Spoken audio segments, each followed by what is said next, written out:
ਇੱਕ ਓੰਕਾਰ ਸਤਿਨਾਮ ਕਰਤਾ ਪੁਰਖ ਨਿਰਭਉ ਨਿਰਵੈਰ ਅਕਾਲ ਮੂਰਤ ਅਜੂਨੀ ਸੈਭੰ ਗੁਰ ਪ੍ਰਸਾਦ। ਆਵੋ ਸਿੱਖ ਸਤਿਗੁਰੂ ਕੇ ਪਿਆਰਿਓ, ਗਾਵੋ ਸੱਚੀ ਬਾਣੀ। ਬਾਣੀ ਤਾਂ ਗਾਵੋ ਗੁਰੂ ਕੇਰੀ, ਬਾਣੀਆਂ ਸਿਰ ਬਾਣੀ। ਜਿਨ ਕੋ ਨਦਰ ਕਰਮ ਹੋਵੇ, ਹਿਰਦੈ ਤਿਨਾ ਸਮਾਣੀ। ਪੀਵਹੁ ਅੰਮ੍ਰਿਤ ਸਦਾ ਰਹੋ ਹਰ ਰੰਗ, ਜਪਿਓ ਸਾਰਿੰਗ ਪਾਣੀ। ਕਹਿ ਨਾਨਕ ਸਦਾ ਗਾਵੋ, ਇਹ ਸੱਚੀ ਬਾਣੀ। ਵਾਹਿਗੁਰੂ ਜੀ ਫਲ ਗੁਣ ਆਨੰਦ ਉਪਾਰਜਨਾ, ਹਰ ਸੱਜਣ ਪ੍ਰਗਟੇ ਆਏ।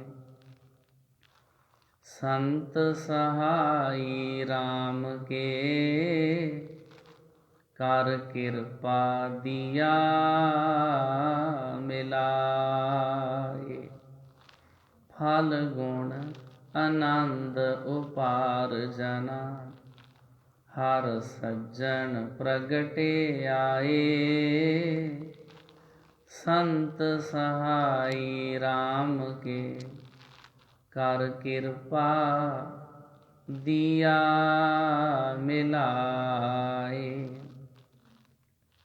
ਸੇਜ ਸੁਹਾਵੀ ਸਰਬ ਸੁਖ, ਹੁਣ ਦੁਖਾਂ ਨਾਹੀ ਜਾਏ। ਇਛ ਪੁਨੀ ਵੱਡ ਭਾਗਣੀ, ਵਰ ਪਾਇਆ ਹਰ ਰਾਏ। ਮਿਲ ਸਹੀਆਂ ਮੰਗਲ ਗਾਵਹੀ, ਗੀਤ ਗੋਵਿੰਦ ਅਲਾਏ। ਹਰ ਜਿਹਾ ਅਵਰ ਨਾ ਦਿਸਈ, ਕੋਈ ਦੂਜਾ ਲਵੈ ਨਾ ਲਾਏ। ਹਲਤ ਪਲਤ ਸਵਾਰਿਓ ਨ, ਨਿਹਚਲ ਦਿੱਤੀਅਨ ਜਾਏ। ਸੰਸਾਰ ਸਾਗਰ ਤੇ ਰਖਿਅਨ, ਬਹੁੜ ਨ ਜਨਮੈ ਧਾਏ। ਜਿਹਵਾ ਏਕ ਅਨੇਕ ਗੁਣ, ਤਰੇ ਨਾਨਕ ਚਰਣੀ ਪਾਏ। ਫਲ ਗੁਣ ਨਿਤ ਸਲਾਹੀਐ, ਜਿਸਨੂੰ ਤਿਲ ਨਾ ਤਮਾਏ। ਜਿਹਵਾ ਏਕ ਅਨੇਕ ਗੁਣ, ਤਰੇ ਨਾਨਕ ਚਰਣੀ ਪਾਏ। ਫਲ ਗੁਣ ਨਿਤ ਸਲਾਹੀਐ, ਜਿਸਨੂੰ ਤਿਲ ਨਾ ਤਮਾਏ। ਵਾਹਿਗੁਰੂ ਜੀ ਕਾ ਖਾਲਸਾ, ਵਾਹਿਗੁਰੂ ਜੀ ਕੀ ਫਤਿਹ।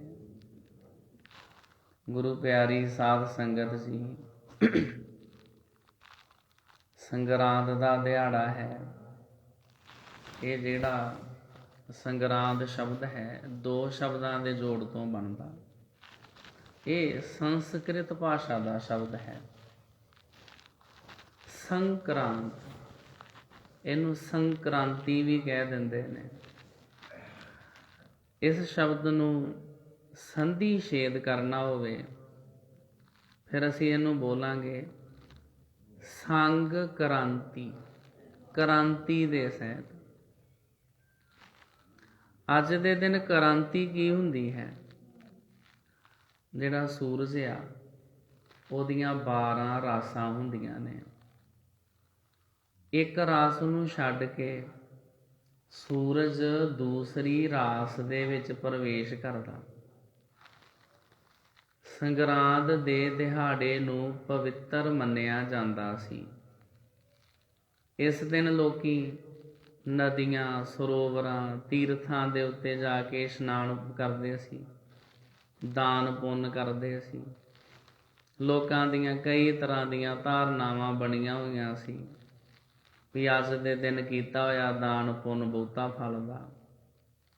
ਅੱਜ ਦੇ ਦਿਨ ਕੀਤਾ ਹੋਇਆ ਤੀਰਥਾਂ ਦਾ ਇਸ਼ਨਾਨ, ਉਹਦੇ ਨਾਲ ਸਾਰੇ ਮਹੀਨੇ ਦੇ ਕੀਤੇ ਹੋਏ ਪਾਪ ਲੱਥ ਜਾਂਦੇ ਨੇ। ਤੇ ਸਤਿਗੁਰੂ ਸੱਚੇ ਪਾਤਸ਼ਾਹ ਜੀ ਨੇ ਕੋਈ ਵੀ ਮੌਕਾ ਐਵੇਂ ਖੁੰਝਾਇਆ ਨਹੀਂ। ਸਤਿਗੁਰੂ ਜੀ ਨੂੰ ਜਦੋਂ ਵੀ ਪਤਾ ਚੱਲਿਆ ਕਿ ਫਲਾਣੇ ਥਾਂ ਦੇ ਉੱਤੇ ਲੋਕ ਇਕੱਠੇ ਹੋਏ ਨੇ, ਕੋਈ ਤੀਰਥਾਂ ਦਾ ਇਸ਼ਨਾਨ ਕਰਨ ਵਾਸਤੇ ਇਕੱਠੇ ਹੋਏ ਨੇ, ਕੋਈ ਦਾਨ ਪੁੰਨ, ਕੋਈ ਸੰਗਰਾਂਦ ਹੋਵੇ, ਕੋਈ ਸੂਰਜ ਗ੍ਰਹਿਣ ਹੋਵੇ, ਕੋਈ ਪੂਰਨਮਾਸ਼ੀ, ਕੋਈ ਮੱਸਿਆ, ਕੋਈ ਵੀ ਦਿਨ ਤਿਉਹਾਰ ਹੋਵੇ, ਜਿੱਥੇ ਵੀ ਲੋਕੀ ਇਕੱਠੇ ਹੋਏ ਨੇ ਸਤਿਗੁਰੂ ਜੀ ਉੱਥੇ ਗਏ, ਉਹਨਾਂ ਨੂੰ ਜਾ ਕੇ ਸਮਝਾਇਆ। ਭਾਵੇਂ ਉਹ ਕੁਰੂਕਸ਼ੇਤਰ ਸੀ, ਉੱਥੇ ਸੂਰਜ ਨੂੰ ਗ੍ਰਹਿਣ ਲੱਗਾ ਸੀ ਤੇ ਲੋਕੀ ਉੱਥੇ ਬ੍ਰਹਮ ਸਰੋਵਰ ਤੇ ਗਏ ਸਨ। ਉੱਥੇ ਬਹੁਤ ਵੱਡਾ ਸਰੋਵਰ ਆ ਬ੍ਰਹਮ ਸਰੋਵਰ। ਭਾਵੇਂ ਉੱਥੇ ਲੋਕੀ ਇਕੱਠੇ ਹੋਏ ਨੇ, ਭਾਵ ਗੁਰੂ ਸਾਹਿਬ ਜੀ ਨੂੰ ਜਦੋਂ ਵੀ ਪਤਾ ਚੱਲਦਾ ਜਿੱਥੇ ਵੀ ਲੋਕ ਇਕੱਠੇ ਹੋਏ ਉੱਥੇ ਸਤਿਗੁਰੂ ਜੀ ਜਾਂਦੇ। ਜੇ ਗੁਰੂ ਸਾਹਿਬ ਜੀ ਨੂੰ ਪਤਾ ਚੱਲਿਆ ਗੁਰਦਾਸਪੁਰ ਜ਼ਿਲ੍ਹੇ ਦੇ ਵਿੱਚ ਬਟਾਲੇ ਦੇ ਲਾਗੇ ਸ਼ਿਵਰਾਤਰੀ ਦਾ ਮੇਲਾ ਲੱਗਾ, ਗੁਰੂ ਨਾਨਕ ਸਾਹਿਬ ਜੀ ਉੱਥੇ ਗਏ। ਮੇਲਾ ਸੁਣ ਸ਼ਿਵਰਾਤ ਦਾ ਬਾਬਾ ਅਚਲ ਬਟਾਲੇ ਆਈ, ਦਰਸ਼ਨ ਦੇਖਣ ਕਾਰਣੈ ਸਗਲੀ ਉਲਟ ਪਈ ਲੋਕਾਈ। ਕਿਉਂਕਿ ਆਲਰੇਡੀ ਲੋਕੀ ਇਕੱਠੇ ਹੋਏ ਮਿਲ ਗਏ, ਉੱਦਾਂ ਲੋਕਾਂ ਨੂੰ ਕਿੱਥੇ ਇਕੱਠਿਆਂ ਕੀਤਾ ਜਾਂਦਾ। ਇਹ ਪੁਰਾਣੇ ਸਮੇਂ ਤੋਂ ਚੱਲਿਆ ਆ ਰਿਹਾ ਸੀ। ਖਾਸ ਦਿਨਾਂ ਦਿਹਾੜਾਂ ਦੇ ਉੱਤੇ ਲੋਕੀ ਇਕੱਠੇ ਹੁੰਦੇ ਸੀ, ਗੁਰੂ ਸਾਹਿਬ ਉੱਥੇ ਜਾ ਕੇ ਰੱਬ ਦੀ ਗੱਲ ਸੁਣਾ ਦਿੰਦੇ, ਲੋਕਾਂ ਨੂੰ ਵਹਿਮਾਂ ਭਰਮਾਂ ਪਖੰਡਾਂ ਦੇ ਵਿੱਚੋਂ ਕੱਢ ਦਿੰਦੇ। ਬੇਸ਼ੱਕ ਕਈਆਂ ਨੂੰ ਗੁਰੂ ਸਾਹਿਬ ਜੀ ਦੀਆਂ ਵਿਚਾਰਾਂ ਨਾ ਵੀ ਚੰਗੀਆਂ ਲੱਗਦੀਆਂ, ਉਹ ਗੁਰੂ ਸਾਹਿਬ ਜੀ ਨੂੰ ਭੂਤਨਾਥ ਤੇ ਬੇਤਾਲਾ ਵੀ ਕਹਿ ਦਿੰਦੇ। ਪਰ ਸਤਿਗੁਰੂ ਸੱਚੇ ਪਾਤਸ਼ਾਹ ਜੀ ਨੇ ਜਿੱਥੇ ਵੀ ਲੋਕ ਇਕੱਠੇ ਹੋਏ ਉੱਥੇ ਜਾ ਕੇ ਸਮਝਾਉਣ ਦਾ ਕੋਈ ਵੀ ਮੌਕਾ ਖੁੰਝਾਇਆ ਨਹੀਂ। ਇਸੇ ਤਰ੍ਹਾਂ ਸੰਗਰਾਂਦ ਦਾ ਦਿਨ ਸੀ। ਸੰਗਰਾਂਦ ਦਾ ਦਿਨ ਬਿਲਕੁਲ ਇਸੇ ਤਰ੍ਹਾਂ ਹੀ ਸੀ। ਵੈਸੇ ਸਾਡੇ ਧਰਮ ਦੇ ਵਿੱਚ ਕੋਈ ਦਿਨਾਂ ਦੀ ਖਾਸ ਮਹਾਨਤਾ ਨਹੀਂ ਹੈ। ਵੈਸੇ ਸਿੱਖੀ ਦੇ ਵਿੱਚ ਸਾਰੇ ਦਿਨ ਇੱਕੋ ਜਿਹੇ ਨੇ। ਜਿਹੋ ਜਿਹੀ 1 ਤਰੀਕ ਉਹੋ ਜਿਹੀ 2 ਤਰੀਕ। ਇਹਨਾਂ ਦਿਨਾਂ ਦੇ ਵਿੱਚ ਫਿਰ ਸਮਾਗਮ ਤਾਂ ਕਰਕੇ ਕੀਤੇ ਜਾਂਦੇ ਆ ਵੀ ਸੰਗਤ ਨੇ ਆਉਣਾ ਹੀ ਹੁੰਦਾ, ਤਾਂ ਕਰਕੇ ਉਹਨਾਂ ਨੂੰ ਕੋਈ ਗੁਰੂ ਦੀ ਗੱਲ ਸੁਣਾਈ ਜਾਵੇ। ਜਿਹੜੀ ਸੰਗਤ ਆਵੇਗੀ ਉਹਨਾਂ ਵਾਸਤੇ ਲੰਗਰ ਦਾ ਵੀ ਪ੍ਰਬੰਧ ਕੀਤਾ ਜਾਵੇਗਾ। ਜੇ ਗੱਲ ਕਰੀਏ 12 ਮਾਹਾਂ ਦੀ, 12 ਮਾਹਾਂ ਸ਼੍ਰੀ ਗੁਰੂ ਨਾਨਕ ਸਾਹਿਬ ਜੀ ਮਹਾਰਾਜ ਤੋਂ ਪਹਿਲਾਂ ਵੀ ਹੈਗੇ ਸੀ। 12 ਮਾਹ ਕੋਈ ਇੱਕ ਕਵੀ ਨੇ ਨਹੀਂ ਲਿਖਿਆ, 12 ਮਾਹ ਬੜਿਆਂ ਨੇ ਲਿਖੇ ਨੇ। ਕਿਸੇ 12 ਮਾਹ ਦੇ ਵਿੱਚ ਕੁਦਰਤ ਦਾ ਜ਼ਿਕਰ ਸੀ, ਕਿਸੇ 12 ਮਾਹਾਂ ਦੇ ਵਿੱਚ ਪ੍ਰੇਮ ਮੁਹੱਬਤ ਦੀਆਂ ਗੱਲਾਂ ਸਨ। ਸਤਿਗੁਰੂ ਜੀ ਨੇ ਜਿਹੜਾ 12 ਮਾਹ ਉਚਾਰਨ ਕੀਤਾ, ਇਹਦੇ ਵਿੱਚ ਅਕਾਲ ਪੁਰਖ ਵਾਹਿਗੁਰੂ ਦੀਆਂ ਵਡਿਆਈਆਂ ਕੀਤੀਆਂ, ਰੱਬ ਜੀ ਦੀਆਂ ਸਿਫਤਾਂ ਕੀਤੀਆਂ। ਜਿਹੜੇ ਟੁੱਟੇ ਹੋਏ ਜੀਵ ਨੇ ਪਰਮਾਤਮਾ ਜੀ ਦੇ ਨਾਲ ਕਿਵੇਂ ਜੁੜਨ, ਸਤਿਗੁਰੂ ਜੀ ਨੇ ਇਹ ਵਿਚਾਰਾਂ ਦੱਸੀਆਂ। ਅੱਜ ਸਾਧ ਸੰਗਤ ਜੀ, ਫੱਗਣ ਦਾ ਮਹੀਨਾ ਆਰੰਭ ਹੋਇਆ ਹੈ। ਇਹਦੇ ਵਿੱਚੋਂ ਇੱਕ ਸ਼ਬਦ ਨਿਕਲਦਾ ਹੈ ਫਾਗ। ਫਾਗ ਦਾ ਅਰਥ ਹੁੰਦਾ ਹੋਲੀ। ਇਸ ਮਹੀਨੇ ਦੇ ਵਿੱਚ ਲੋਕੀ ਹੋਲੀ ਵੀ ਖੇਡਦੇ ਸੀ। ਜਿਹੜੀ ਹੋਲੀ ਆ, ਬਕਾਇਦਾ ਜਿਹੜੇ ਤਿਉਹਾਰ ਨੇ ਨਾ ਜੀ, ਇਹਨਾਂ ਦੇ ਵੀ ਸਾਧ ਸੰਗਤ ਜੀ ਬਕਾਇਦਾ ਪਾਰਟੀਸ਼ਨ ਕੀਤੀ ਹੋਈ ਆ, ਤਿਉਹਾਰ ਵੀ ਵੰਡੇ ਹੋਏ ਨੇ। ਜਿਹੜਾ ਹੋਲੀ ਦਾ ਤਿਉਹਾਰ ਸੀ, ਇਹ ਸ਼ੂਦਰਾਂ ਦੇ ਹਿੱਸੇ ਆਇਆ ਸੀ। ਨੀਵੀਂ ਜਾਤ ਵਾਲੇ ਲੋਕੀ ਹੋਲੀ ਖੇਡਣ, ਇੱਕ ਦੂਜੇ ਦੇ ਉੱਤੇ ਰੰਗ ਪਾਉਣ, ਇੱਕ ਦੂਜੇ ਦੇ ਉੱਤੇ ਚਿੱਕੜ ਪਾਉਣ, ਨਸ਼ੇ ਕਰਨ, ਲੜਾਈਆਂ ਝਗੜੇ ਕਰਨ। ਇਹ ਸ਼ੂਦਰਾਂ ਦਾ ਤਿਉਹਾਰ ਸੀ। ਇਸ ਤਰੀਕੇ ਨਾਲ ਤਿਉਹਾਰਾਂ ਦੀ ਵੰਡ ਕੀਤੀ ਗਈ ਸੀ। ਗੁਰੂ ਸਾਹਿਬ ਜੀ ਨੇ ਹੋਲੀ ਨੂੰ ਬਦਲ ਕੇ ਹੋਲਾ ਮਹੱਲਾ ਬਣਾ ਦਿੱਤਾ। ਹੋਲਾ ਮਹੱਲਾ, ਮਹੱਲਾ ਕਹਿੰਦੇ ਇੱਕ ਥਾਂ ਨੂੰ, ਹੋਲੇ ਦਾ ਅਰਥ ਹੁੰਦਾ ਹਮਲਾ, ਕਿਸੇ ਇੱਕ ਨਿਸ਼ਚਿਤ ਥਾਂ ਦੇ ਉੱਤੇ ਹਮਲਾ ਕਰਨਾ। ਗੁਰੂ ਗੋਬਿੰਦ ਸਿੰਘ ਜੀ ਮਹਾਰਾਜ ਸਿੱਖ ਸੂਰਬੀਰਾਂ ਦੇ ਦੋ ਜਥੇ ਬਣਾ ਦਿੰਦੇ। ਇੱਕ ਜਥੇ ਦੇ ਕਬਜ਼ੇ ਵਿੱਚ ਕੋਈ ਖਾਸ ਨਿਸ਼ਚਿਤ ਥਾਂ ਹੁੰਦੀ, ਦੂਸਰੇ ਨੂੰ ਕਹਿੰਦੇ ਵੀ ਤੁਸੀਂ ਉਹਨਾਂ ਦੇ ਉੱਤੇ ਹਮਲਾ ਕਰਕੇ ਉਹਨਾਂ ਦੇ ਕੋਲੋਂ ਫਲਾਨੀ ਥਾਂ ਛਡਾਉਣੀ ਹੈ। ਉਹ ਜੰਗ ਦੀ ਪ੍ਰੈਕਟਿਸ ਸੀ।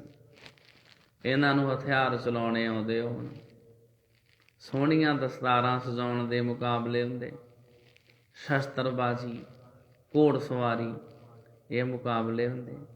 ਤਾਂ ਗੁਰੂ ਸਾਹਿਬ ਜੀ ਨੇ ਸਾਰਾ ਕੁਝ ਹੀ ਬਦਲ ਦਿੱਤਾ। ਹੋਲੀਆਂ ਛੱਡ ਕੇ ਗੁਰੂ ਸਾਹਿਬ ਜੀ ਨੇ ਸਾਨੂੰ ਹੋਲਾ ਮਹੱਲਾ ਬਖਸ਼ਿਸ਼ ਕੀਤਾ। ਫੱਗਣ ਦਾ ਮਹੀਨਾ, ਸਤਿਗੁਰੂ ਜੀ ਨੇ ਇਹਨੂੰ ਵੀ ਬਦਲ ਦਿੱਤਾ। ਲੋਕੀ ਕਹਿੰਦੇ ਸੀ ਫੱਗਣ, ਸਤਿਗੁਰੂ ਜੀ ਨੇ ਲਿਖਿਆ ਨਹੀਂ ਭਾਈ, ਫਲ ਗੁਣ, ਗੁਣਾਂ ਦਾ ਫਲ। ਆਪਣੀ ਝੋਲੀ ਦੇ ਵਿੱਚ ਸਤਿਗੁਰੂ ਜੀ ਦੇ ਕੋਲੋਂ ਗੁਣ ਪਵਾਓ। ਗੁਣ, ਗੁਣ ਕੀ ਹੁੰਦੇ? ਕੁਆਲਿਟੀਜ਼, ਚੰਗੀਆਂ ਆਦਤਾਂ, ਗੁੱਡ ਹੈਬਿਟ, ਚੰਗੇ ਗੁਣ ਧਾਰਨ ਕਰੋ। ਜਿਹੜੀਆਂ ਮਾੜੀਆਂ ਆਦਤਾਂ ਉਹਨਾਂ ਨੂੰ ਛੱਡਦੇ ਜਾਓ। ਗੁਰੂ ਜੀ ਦੇ ਕੋਲੋਂ ਗੁਣਾਂ ਦਾ ਫਲ ਲਓ, ਗੁਣਾਂ ਦਾ ਗੁਣ ਇਕੱਠੇ ਕਰੋ। ਨਾਲੇ ਸਿੱਖ ਦਾ ਤੇ ਸਾਧ ਸੰਗਤ ਜੀ ਕੰਮ ਹੀ ਇਹ ਹੈ, ਸਿੱਖਣਾ। ਇਹਨੇ ਸਾਰੀ ਜ਼ਿੰਦਗੀ ਸਿੱਖਦੇ ਰਹਿਣਾ। ਵੱਧ ਤੋਂ ਵੱਧ ਜਿਹੜੇ ਗੁਣ ਨੇ ਉਹਨਾਂ ਨੂੰ ਸਿੱਖਣ ਦੀ ਕੋਸ਼ਿਸ਼ ਕਰੋ। ਗੁਰਬਾਣੀ ਦੇ ਅਰਥਾਂ ਨੂੰ ਪੜ੍ਹਨ ਦੀ ਕੋਸ਼ਿਸ਼ ਕਰੋ। ਜਦੋਂ ਤੁਹਾਡੇ ਵਿੱਚ ਗੁਣ ਆਉਂਦੇ ਜਾਣਗੇ, ਸਤਿਗੁਰੂ ਜੀ ਗੁਣ ਬਖਸ਼ਿਸ਼ ਕਰਦੇ ਵੀ ਨੇ। ਨਾਨਕ ਨਿਰਗੁਣ ਗੁਣ ਕਰੇ, ਗੁਣਵੰਤਿਆ ਗੁਣ ਦੇ। ਜਿਨ੍ਹਾਂ ਦੇ ਵਿੱਚ ਗੁਣ ਨਹੀਂ ਹੁੰਦੇ, ਉਹਨਾਂ ਨੂੰ ਸਤਿਗੁਰੂ ਜੀ ਗੁਣ ਬਖਸ਼ਿਸ਼ ਕਰ ਦਿੰਦੇ ਹਨ। ਜਿਨ੍ਹਾਂ ਦੇ ਵਿੱਚ ਪਹਿਲਾਂ ਹੀ ਗੁਣ ਹੋਣ, ਉਹਨਾਂ ਨੂੰ ਸਤਿਗੁਰੂ ਜੀ ਹੋਰ ਜ਼ਿਆਦਾ ਗੁਣ ਬਖਸ਼ਿਸ਼ ਕਰ ਦਿੰਦੇ ਨੇ। ਵਾਹਿਗੁਰੂ ਜੀ ਤੇ ਗੁਣਾਂ ਦਾ ਸਮੁੰਦਰ ਨੇ। ਪਰਮਾਤਮਾ ਜੀ ਦੇ ਕੋਲ ਕੋਈ ਗੁਣਾਂ ਦੀ ਕਮੀ ਥੋੜ੍ਹਾ ਹੈ। ਜਿਵੇਂ ਜਿਵੇਂ ਸਾਧ ਸੰਗਤ ਜੀ ਸਾਡੇ ਵਿੱਚ ਗੁਣ ਵੱਧਦੇ ਜਾਂਦੇ ਨੇ, ਤਿਵੇਂ ਤਿਵੇਂ ਸਾਡੇ ਹਿਰਦੇ ਦੇ ਵਿੱਚ ਆਨੰਦ ਵੀ ਵੱਧਦਾ ਜਾਂਦਾ, ਖੁਸ਼ੀ ਵੱਧਦੀ ਜਾਂਦੀ ਆ, ਖੇੜਾ ਵੱਧਦਾ ਜਾਂਦਾ ਵਾ। ਜਿਹੜਾ ਮਨੁੱਖ ਜਿਵੇਂ ਜਿਵੇਂ ਗੁਣਾਂ ਦੇ ਨਾਲ ਭਰਪੂਰ ਹੁੰਦਾ ਜਾਵੇਗਾ, ਤਿਵੇਂ ਤਿਵੇਂ ਉਹ ਟਿਕਣ ਲੱਗ ਜਾਵੇਗਾ। ਜਿਹੜਾ ਗੁਣਾਂ ਤੋਂ ਹੀਣਾ ਹੋਵੇਗਾ, ਉਹ ਡੋਲਦਾ ਰਹੇਗਾ ਇੱਧਰ ਉੱਧਰ। ਕਹੋ ਕਬੀਰ ਸ਼ੂਸ਼ਾ ਘਟ ਬੋਲੇ, ਭਰਿਆ ਹੋਏ ਸੋ ਕਬਹੂ ਨਾ ਡੋਲੇ।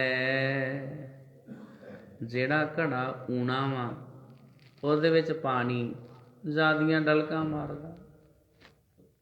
ਉਹਦੇ ਵਿੱਚ ਪਾਣੀ ਜ਼ਿਆਦੀਆਂ ਡਲਕਾਂ ਮਾਰਦਾ।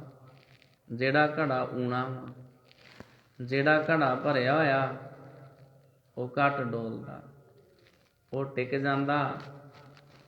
ਜਿਵੇਂ ਜਿਵੇਂ ਸਾਨੂੰ ਸਤਿਗੁਰੂ ਜੀ ਗੁਣ ਬਖਸ਼ਿਸ਼ ਕਰੀ ਜਾਂਦੇ ਨੇ, ਤਿਵੇਂ ਤਿਵੇਂ ਸਾਡੇ ਵਿੱਚ ਆਨੰਦ ਪੈਦਾ ਹੋ ਜਾਂਦਾ। ਤੇ ਸਾਧ ਸੰਗਤ ਜੀ, ਆਨੰਦ ਪੈਦਾ ਹੁੰਦਾ ਹੀ ਉਦੋਂ ਹੈ ਜਦੋਂ ਗੁਰੂ ਜੀ ਦੇ ਕੋਲੋਂ ਗੁਣ ਸਿੱਖੀਏ, ਜਦੋਂ ਸਤਿਗੁਰੂ ਜੀ ਦੀ ਸੰਗਤ ਕਰੀਏ। ਆਨੰਦ ਭਇਆ, ਕਦੋਂ ਆਨੰਦ ਭਇਆ? ਮੇਰੀ ਮਾਏ, ਹੇ ਮੇਰੀ ਮਾਂ, ਮੈਨੂੰ ਬਹੁਤ ਆਨੰਦ ਪ੍ਰਾਪਤ ਹੋਇਆ ਹੈ। ਸਤਿਗੁਰੂ ਮੈਂ ਪਾਇਆ, ਜਦੋਂ ਸਤਿਗੁਰੂ ਦੀ ਪ੍ਰਾਪਤੀ ਕੀਤੀ, ਜਦੋਂ ਗੁਰੂ ਜੀ ਦੇ ਕੋਲੋਂ ਗੁਣ ਸਿੱਖੇ, ਫਿਰ ਮੇਰੀ ਜ਼ਿੰਦਗੀ ਆਨੰਦ ਦੇ ਨਾਲ ਭਰਪੂਰ ਹੋ ਗਈ। ਫਲ ਗੁਣ ਆਨੰਦ ਉਪਾਰਜਨਾ, ਉਪਾਰਜਨਾ ਪੈਦਾ ਹੋ ਗਿਆ ਆਨੰਦ। ਹਰ ਸੱਜਣ ਪ੍ਰਗਟੇ ਆਏ, ਹਰ ਸੱਜਣ ਪ੍ਰਗਟੇ ਆਏ। ਕਿਸੇ ਇਸਤਰੀ ਦਾ ਭਰਤਾ, ਭਰਤਾ ਕਹੀਏ ਪਤੀ, ਵਿਦੇਸ਼ ਵਿੱਚ ਗਿਆ ਹੋਵੇ, ਕਿਧਰੇ ਲਾਂਭੇ ਗਿਆ ਹੋਵੇ, ਬੱਚਿਆਂ ਦਾ ਪਿਤਾ,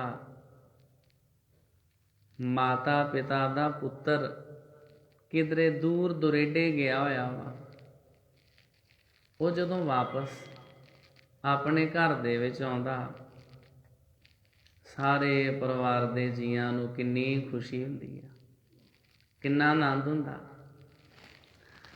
ਇਸੇ ਤਰ੍ਹਾਂ ਜਿਹੜਾ ਸਾਡਾ ਪਤੀ ਪਰਮਾਤਮਾ ਵਾਹਿਗੁਰੂ ਆ,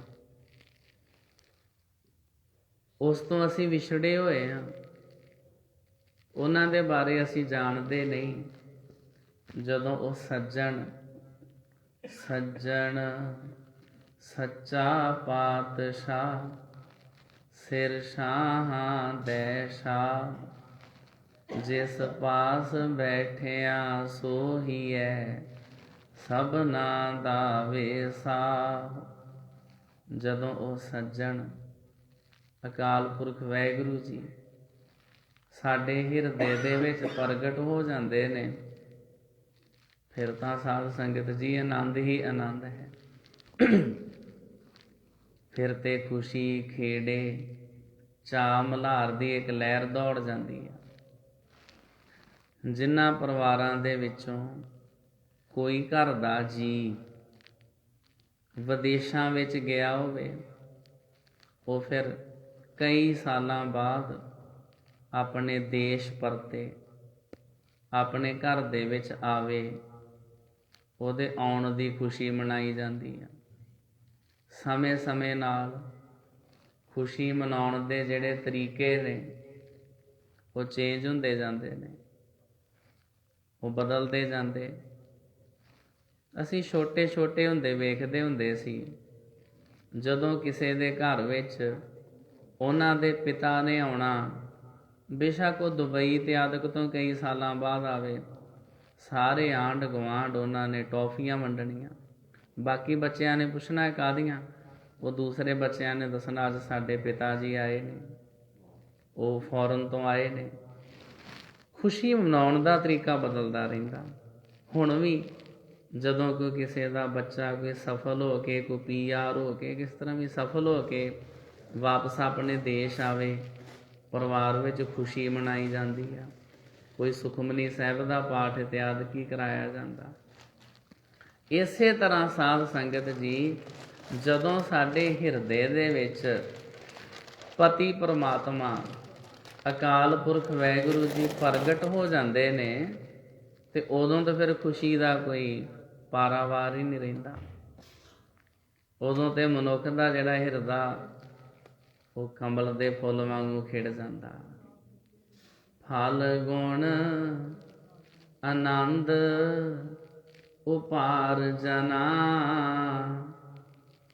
ਹਰ ਸੱਜਣ ਪ੍ਰਗਟੇ ਆਏ। ਜਦੋਂ ਸੱਜਣ ਜੀ ਵਾਹਿਗੁਰੂ ਜੀ ਪ੍ਰਗਟ ਹੋ ਜਾਂਦੇ ਨੇ, ਫਿਰ ਤੇ ਇਹ ਮਨੁੱਖ ਵਿਕਾਰਾਂ ਨੂੰ ਵੀ ਨਿਡਰ ਹੋ ਕੇ ਕਹਿ ਜਾਂਦਾ ਵੀ ਹੁਣ ਮੈਨੂੰ ਕਿਸੇ ਦੀ ਕੋਈ ਪਰਵਾਹ ਨਹੀਂ।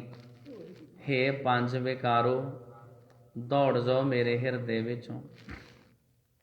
ਹੁਣ ਘਰ ਦਾ ਮਾਲਕ ਆ ਗਿਆ ਹੈ। ਨਸ ਵੰਜੋ ਕਿਲ ਵਿਖੋ, ਕਰਤਾ ਘਰ ਆਇਆ। ਘਰ ਦਾ ਮਾਲਕ ਆ ਗਿਆ। ਹੁਣ ਵਿਕਾਰ ਵੀ ਦੌੜ ਜਾਣ, ਭੱਜ ਜਾਣ। ਫਲ ਗੁਣ ਆਨੰਦ ਉਪਾਰ ਜਨਾ, ਹਰ ਸੱਜਣ ਪ੍ਰਗਟੇ ਆਏ। ਹੈਗੇ ਹਿਰਦੇ ਦੇ ਵਿੱਚ ਹੀ ਸੀ, ਪਰ ਗੁਪਤ ਸੀ। ਮੈਨੂੰ ਉਹਨਾਂ ਦੇ ਬਾਰੇ ਪਤਾ ਨਹੀਂ ਸੀ। ਮੈਂ ਉਸ ਵਾਹਿਗੁਰੂ ਜੀ ਨੂੰ ਬਾਹਰ ਲੱਭਦੀ ਫਿਰਦੀ ਸੀ। ਗੁਰੂ ਨੇ ਸਮਝਾਇਆ, ਵਾਹਿਗੁਰੂ ਜੀ ਤੇ ਤੇਰੇ ਅੰਦਰ ਹੀ ਸਨ, ਤੂੰ ਐਵੇਂ ਬਾਹਰ ਕਿੱਥੇ ਲੱਭਦੀ ਫਿਰਦੀ ਸੀ। ਤੇ ਜਦੋਂ ਇਹ ਗੱਲ ਮੇਰੀ ਸਮਝ ਵਿੱਚ ਆ ਗਈ, ਫਿਰ ਭਗਤ ਰਾਮਾਨੰਦ ਜੀ ਨੇ ਸ਼ਬਦ ਉਚਾਰਿਆ। ਹੁਣ ਮੈਨੂੰ ਸੋਝੀ ਆ ਗਈ ਆ, ਪਰਮਾਤਮਾ ਜੀ ਮੇਰੇ ਅੰਦਰ ਹੀ ਨੇ, ਉਹ ਹੁਣ ਪ੍ਰਗਟ ਹੋ ਗਏ ਨੇ। ਹੁਣ ਮੈਂ ਕਿਤੇ ਨਹੀਂ ਜਾਣਾ।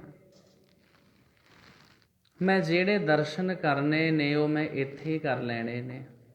ਮੈਨੂੰ ਹੋਰ ਕਿਤੇ 200-250 1000 ਕਿਲੋਮੀਟਰ ਕਿਤੇ ਹੋਰ ਜਾ ਕੇ ਦਰਸ਼ਨ ਕਰਨ ਦੀ ਜ਼ਰੂਰਤ ਨਹੀਂ ਹੈ। ਮੈਨੂੰ ਘਰੇ ਹੀ ਦਰਸ਼ਨ ਹੋ ਗਏ ਨੇ। ਕਤ ਜਾਈਏ ਰੇ ਘਰ ਲਾਗੋ ਰੰਗ। ਹੁਣ ਤੇ ਘਰੇ ਹੀ ਰੰਗ ਲੱਗੇ ਹੋਏ ਨੇ। ਹੁਣ ਨਹੀਂ ਕਿਤੇ ਜਾਣ ਦੀ ਲੋੜ। ਹੁਣ ਆਨੰਦ ਉੱਥੇ ਪ੍ਰਾਪਤ ਹੋ ਜਾਂਦਾ ਮੈਨੂੰ, ਆਪਣੇ ਘਰੇ ਹੀ। ਹੁਣ ਜੇ ਦਰਸ਼ਨ ਦਿਦਾਰੇ ਕਰਨੇ ਹੋਣ ਨਾ, ਸਾਡੇ ਘਰ ਦੇ ਲਾਗੇ ਜਿਹੜਾ ਵੀ ਗੁਰਦੁਆਰਾ ਸਾਹਿਬ, ਮੈਂ ਉੱਥੇ ਹੀ ਘਰ ਆਉਂਦੀ ਹਾਂ। ਜੀਵ ਰੂਪੀ ਇਸਤਰੀ ਇਹ ਕਹਿ ਰਹੀ ਆ, ਮੈਂ ਉੱਥੇ ਹੀ ਘਰ ਆਉਂਦੀ ਹਾਂ।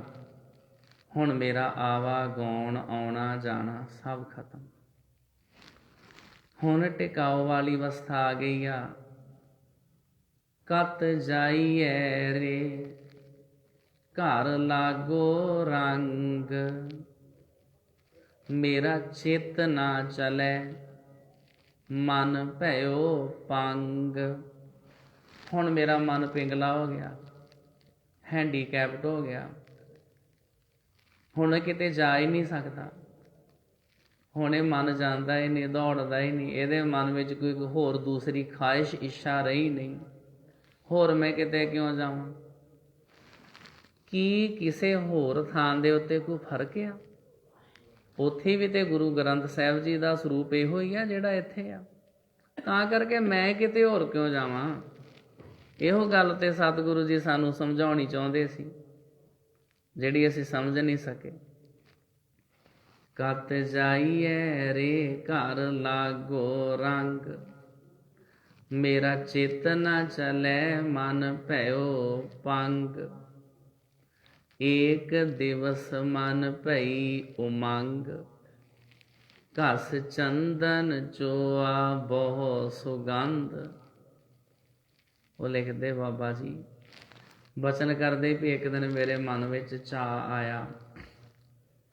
ਮੈਂ ਲੋਕਾਂ ਨੂੰ ਜਾਂਦਿਆਂ ਵੇਖਿਆ।